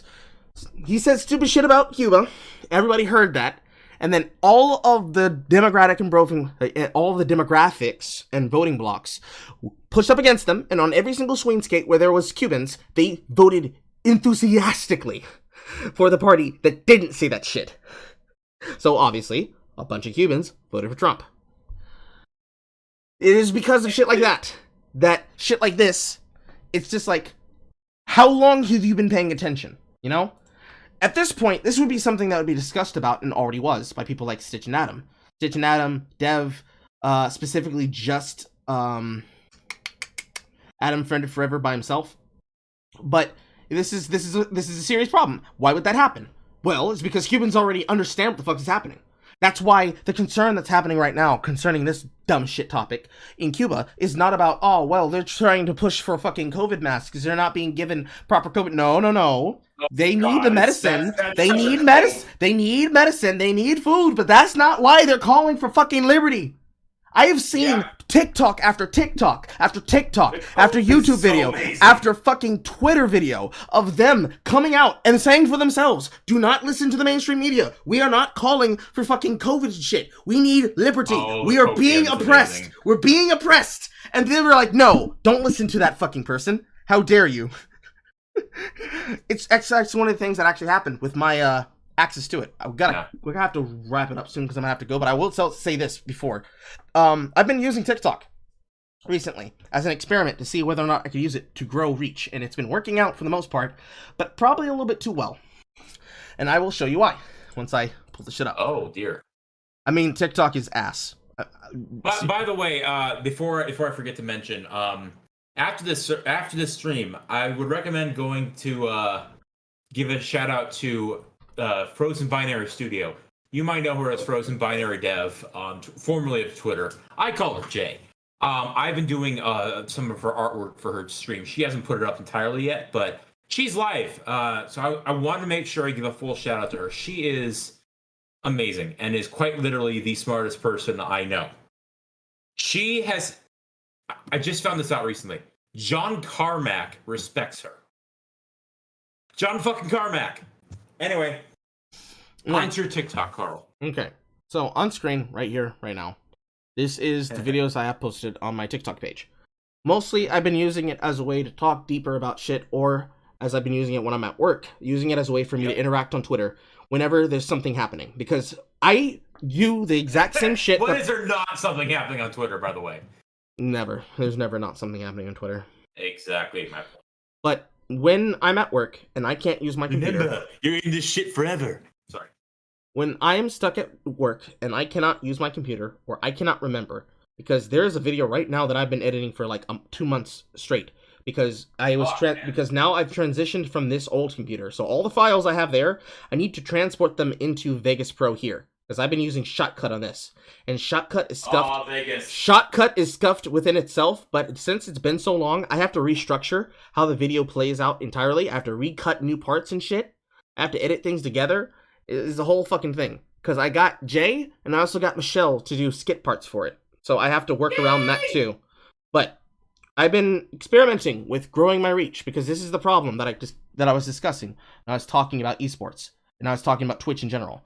This place only exists as a storefront. I've used this comparison before. Basically, consider that the website and the places where you can find your favorite creator is basically window shopping. You can find me on TikTok, you can find me on Twitter, you can find me on Twitch, you can find me on YouTube, you can find me on BitChute even, but the internet doesn't like BitChute, or rather Twitch and Twitter don't like BitChute because they're competitors and they're losing to them. I honestly like Odyssey. I've really enjoyed Odyssey. I'm working on having an account on all of them, but it's a lot of time to try and keep up with them. I also have a Minds as well, but this is the concept that a lot of people don't get, so I'm going to keep explaining it because this is very important to understand this.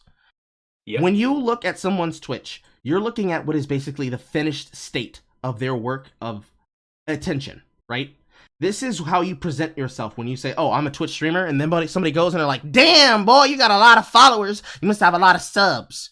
This is how you present yourself as someone who's domineering. Because people don't look at, like, how an account is built, you know?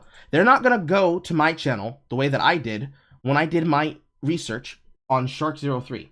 They're not going to go to my video catalog and roll all the way down the page and look at all the shit that I've posted before and look at how I post about things and how I talk about shit and how I look at subject matters to go all the way back and find out, well, damn, this man started out as a Let's Player. You know, he was started out as a Let's Player, and he was doing special effects, and he was learning to do video editing. He's got test pilot shit where he's talking to his gay best friend that he was friends with in high school. He's doing the shit that comes with him playing really well-known hard video games where he's recording videos and shit. They haven't looked at the evolution. They don't care about the evolution. All they care about is what's happening right here, right now. So, if all you see is this, and all you look at is this, and you never consider any of that, or you don't look at this shit, when you see me come across someone's timeline and all you see is a video like this, if all you ever see of me is shit like this, how the fuck would you be able to know who I am and what I do? So I sat down and I said, you know what? Let me just try it for once. And boy, let me tell you the shit that I've learned, okay? There was a tweet, or there was a TikTok I made, responding to, where's this user, right here. This man who, this woman man who looked like a woman. This person's name is ma'am. This person's name is Modern Warrior. This video blew up because people don't like this user. This person is a known harasser, and all they ever do is talk about people being colonizers. But I'll actually let this video play out so that you can see what I'm talking about, because I want to demonstrate this point, because this is very important to understand. So, I have to also use the bathroom. I think it's not this one, but this one. good news! The felonious takedown of the documentation of users abusing me has been restored on the platform, which also includes the video that Modern Warrior tried to strike to get taken down off my channel so that they could harass me without any evidence of what I actually said being there. So thank you to every single one of you who have been following the account. Continue to get your friends to follow the account. Continue to like in every place where you can find Carl and Carl materials. And do not forget that I am not just on this website, but everywhere else where Carl can be sold, including Twitter, and YouTube, and Twitch. And, more importantly, thank you to haters like you. Continue giving me reading and roasting material. I love it. Because every single time you try it, I get to snatch a scalp. Not the ancestral way of snatching scalps, like in the Wild West. I mean, roasting you on the internet for humor and comedy. Because god damn it, this place is a goddamn hellscape and hasn't changed. Good news! The felonious takedown of the documentation of users abusing me has been restored on the platform, which also includes the video that Modern Warrior tried to strike to get taken down off my channel so that they could harass me without any evidence of what I actually said being there. Oh my fucking god. So thank you to every single one of you who have been following the account. Continue to get your friends to follow the account. Continue to like in every place where you can find Carl and Carl materials. And do not forget that I am not just on this website, but everywhere else where Carl can be sold, including Twitter, and YouTube, and Twitch. And, more importantly, thank you to haters like you. Continue giving me reading and roasting material. I love it. Because every single time you try it, I get to snatch a scalp. Not the ancestral way of snatching scalps, like in the Wild West. I mean, roasting you on the internet for humor and comedy. Because god damn it, this place is a goddamn hellscape and hasn't changed. Alright, back. Alright, so. Okay. The point of why I made that is because this user, basically, what happens on the platform and what they do is that this is where all the activists have gone, right? This is how they've gotten the youth to be so fucking stupid. All those people who we know of and all those individuals who have platforms like this, for example, when we talked to Miss Bananas on the podcast before, there was a user who harassed me and her at the same time. This user. Harassment entails. So, to just take it places. This person that she's responding to, the person by the name of Engage. They have a TikTok where they posted their conversation and were harassing people while calling me a coon. They nice people. They use TikTok as a way to lock themselves out of being criticized. So they can talk shit on another platform the same way they already use Twitter. But they use it in such a way that they can then use it to then talk about how good of a person they are, to virtue signal. They do not expect, and this is something that's actually common, because this has actually happened before. Who remembers hearing about Black Sage Dwan and me shitting on his face, and then he went to Mines to talk shit in private, and I saw that there, and I called his ass out there. He now follows me. Shit like that is important, right? Because this is how the internet handles problems. He's talking shit, he doesn't know what he's talking about, or I don't think he's being smart while he's talking about said problem. Then he starts talking shit where he thinks he can't be seen, and I snatch his fucking scalp. Because that's what snatching scalps mean. Because just like all the other problems, here's what's being discussed. Here's what actually happened. Here's how this person spoke to me. Here's the shit that they said that they thought they were hiding in the side. While they claim that the person they're discussing, the person who they're harassing, is supposedly racist. What they do on TikTok is they go to your channel, they go to your comments, and they constantly say stupid shit. For example, this. No, I'm not. This person's comment says, "You're wrong. A colonizer is a person who takes over an area in a country that is not their own." Because this is in response to something that is on the first video, where I describe why calling people colonizer and claiming that they're conservatives while also insulting them and calling them not only colonizer and conservative doesn't make you look like you're smart. It's not smart. Because, as I say here in this one, no. We live in the real world, not in your fantasy land. Colonizer is an actual word that has a meaning and a definition and the etymology of its syntax and its usage. Just like your version of the word colonizer has a syntax for its etymology, meaning, and word. It's the word that means the devil. Colonizer, in your tongue, means bigot, evil Nazi, racist, and or sinner. You are a sinner. Therefore, I deserve to have all of your stuff. There's actually a reason why that shows up, if you didn't know. It's rooted in Maoist and specifically communistic thinking, directly from Karl Marx. The idea that someone has been oppressed, therefore it is time for them to take back what the oppressor took. You know what happens next in that fairy tale, right? Everybody gets fucked over by the state. Be smart, don't be stupid. that was me directly responding to the person in question, because I didn't know that that was Modern Warrior's sub-account, where they were shit-talking me on the side. But shit like that happens very often. So what this person did is that they flagged this video, flagged this video, and where's the other one? There's one more that was here that they tried to take down. It's the one where somebody called me a coon directly to my face. Yes, or it was this one. This is the one where it was Uncle Tom, but there was another one after it where they called me coon, and I addressed that one in the comments. Oh. They tell me to shut my Uncle Tom ass up, and they tried to flag this and that.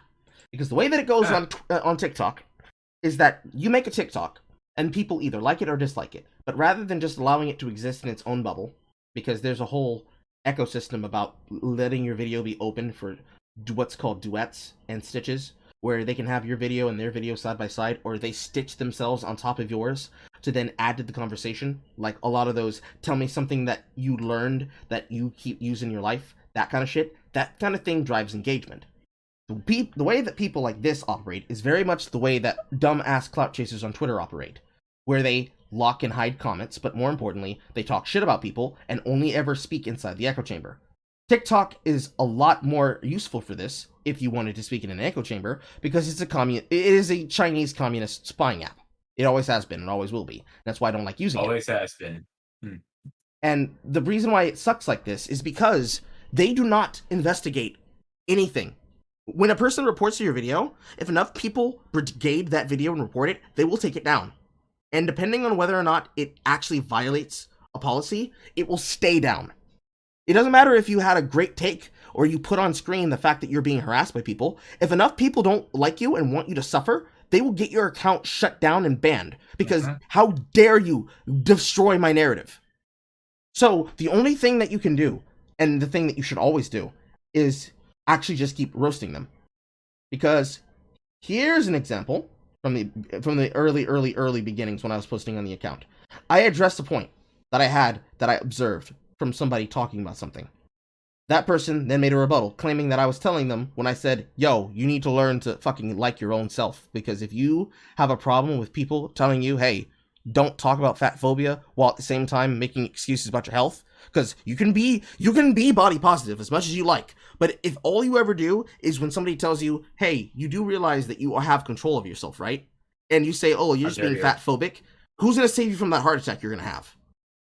This woman took the response that came from this here and then use it as a case to say, well, see, this is rooted in people thinking that they need to be sexually available. I'm like, bitch, I don't care if you're sexually available. I don't want you to die. Focus. How dare you? Focus. How dare you be concerned about my health? How dare you? And just even from then, people started picking up and paying attention to this. And because of the interactions I had with this young lady, which people have probably seen on the timeline, this is the woman who I befriended. Not this one, the other one, the Greek one, this one right here. This lady, the nice one.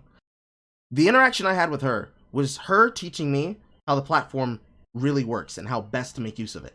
That's why a lot of this shit started popping off really quick. Because she started interacting with me, and I helped her, and she helped me, and it led to other people coming to the account. And it has been growing since then. It has been growing rapidly since then. This is the kind of effect that social media is supposed to have. You're supposed to have things like this happen. This is a natural form of growth. But even though the algorithm works the way that it should work on TikTok, there are still ways where people can fuck you over. So I have found it effective to use the social media in this way, and to also use my podcast and any other place where I post this way. Talk about whatever the fuck I want. Not just necessarily talking about something that happens, but just talk about whatever the fuck I want and put it up there and let people react to it. Skits, jokes, news stories. Where's the fucking one I did about the fucking men's choir? Where's that one? It's up here somewhere. Ah, here it is. This one. This is bullshit. You know what? I'm gonna narrate this one to you. You ready? No, you're not. Let's go. So, on July 7th, the San Francisco Gay Men's Choir released a message literally singing to the audience and to all people who they intended to make cope and seethe, as one does on the internet, that they are going to convert your children, they're coming for your children. Most people would say, oh, come on, they were being kimchi, but, you posted this shit on the internet. So, what happened next was a systematic breakdown of the majority of names that were on the choir list as they were looked up for any of their priors based on Megan's Law, which, as you should know, if you don't know, is the sexual registry. And to this date, at this moment, there has been a substantial number of members that have been pulled up as registered sex offenders. Multiple members of these, including the male which you saw first of all, are the key individuals who you may have been seen getting passed around the entirety of social media, especially if you follow people like me, Mr. Random, on Twitter. The list not only is substantial and has been verified, but the majority of these individuals are large and well-known individuals known in the area of San Francisco and known online on multiple places, including places such as here on TikTok, as individuals who are the most outspoken members of not only the gay community, but of the social activists that spread their message. The list not only continues to go on, but is continuing to be expanded upon as each member is being relatively looked up and investigated by their police departments. And by individuals on the internet, like myself, but I was not responsible for this list. Now you might say to yourself, but Carl, that's only about 5 that you showed on screen of those 5 sex offenders. And I say to you, that's only of the registered sex offenders. And to sum up the story, they tried to meet the actual proof that was being shown and legitimacy that was being addressed on every social media platform by claiming that actually they were harassed and attacked by right-wing homophobic trolls, because that's the point that we're at in this timeline that we live on, the broken timeline that we're stuck in. We are at a point where things are so politically broken that an individual can accuse and claim something such as being harassed by trolls that sought to dox people, rather than concerned citizens, including trolls on the internet, looking up things that have been put in front of them. No one told the men's choir to do this. They did this of their own volition, because that's where we're at now. And it is exhausting. So when I come on here, and I post a video, and I say it's every day, yes, I'm that exhausted. It's every fucking day, bro. I remember when things were fun. I want to go back there. Not here. No, I'm going back inside. Goodbye. I think that was great. But this is what I do. People who haven't been here before and have no idea what I call this is what I call call posting. Specifically putting shit on screen and marrying myself to the topic. So when I discuss it, and I put myself here, This is similar to what Shark did, but I'm actually showing you the actual proof of what happened. Not my take of it, which it is my take, but here's the facts. Here's me telling them. Do you not like me saying the facts? Why do you have a problem with the facts? This is exactly what happened. Whereas, look at this man.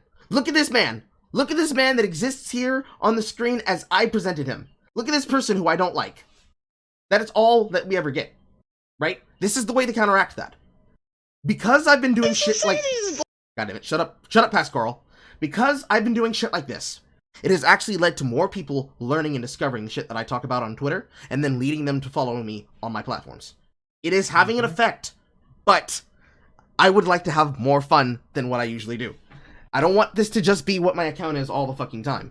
Realistically, this is just my shitposting account, and it will probably remain a shitposting account. I don't know what will happen from here. You mean a Carl posting account?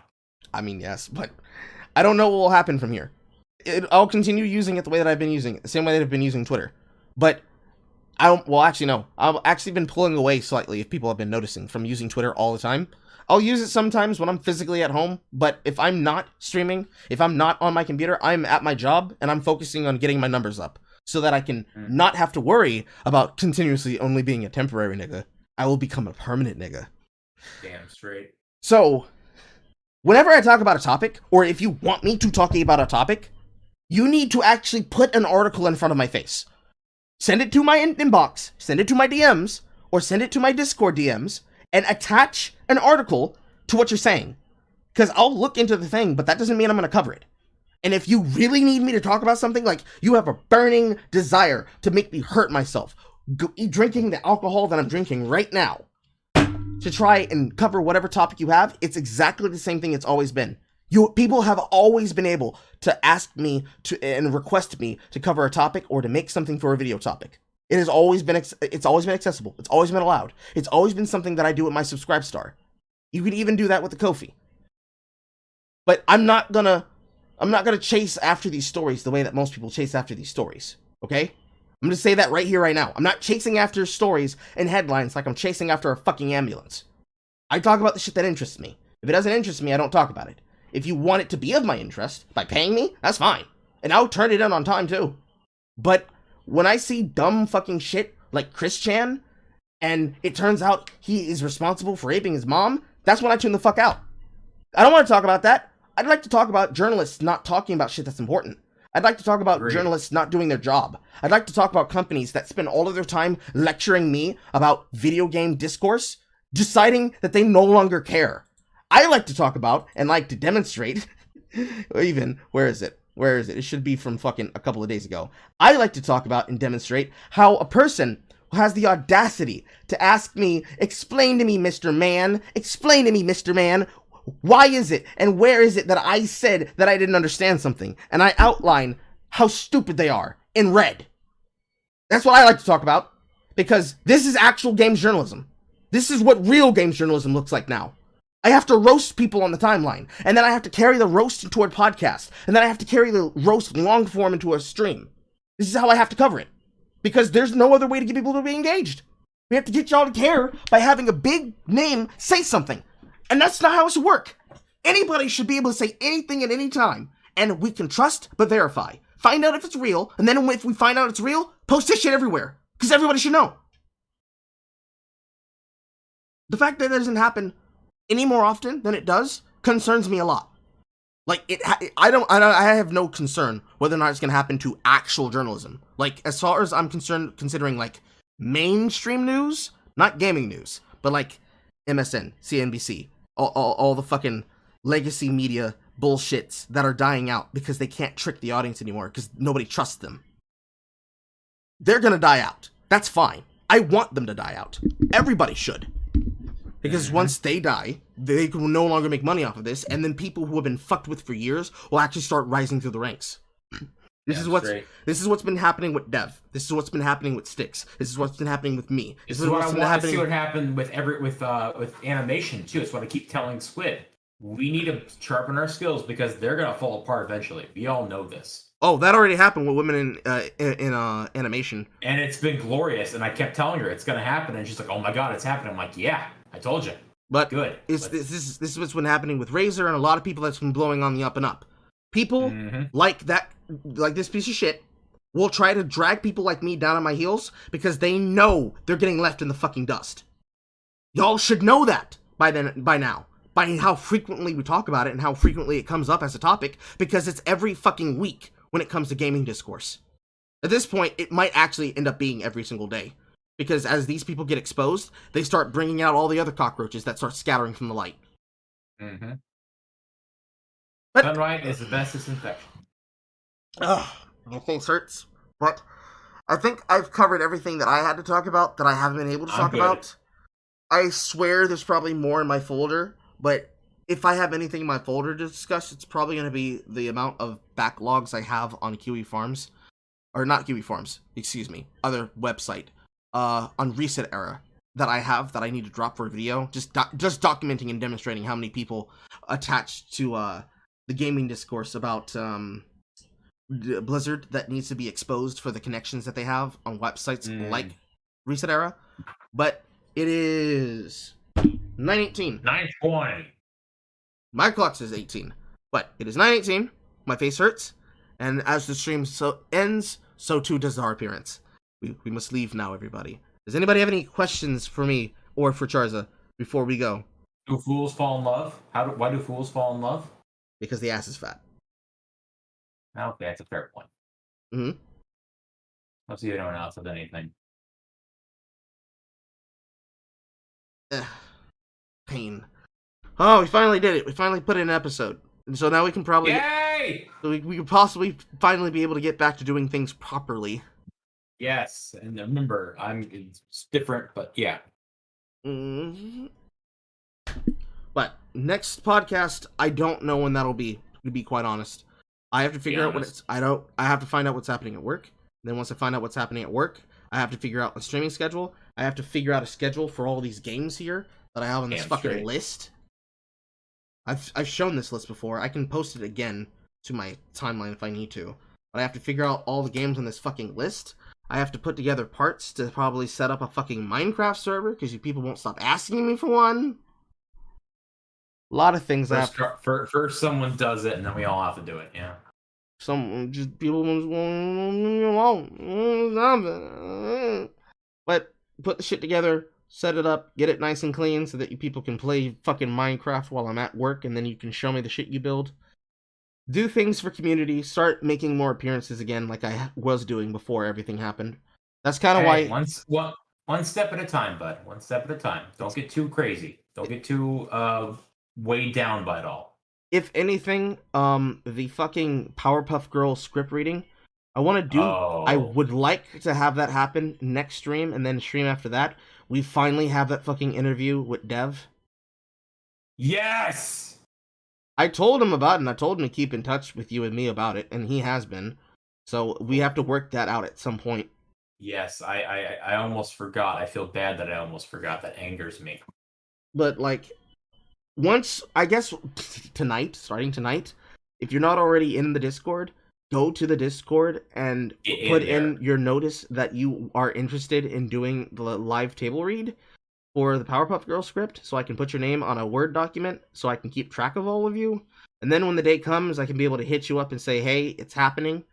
If you pay attention and you start checking into the stream, I can be able to verify it, because I want it to be for fun, because it's not a serious dramatic reading or anything. If any of you were there to see what we did with last night was amazing. That was fucking amazing. With fucking I Am Not Starfire, I'd like it to be the exact same kind of energy. Say the gamer word.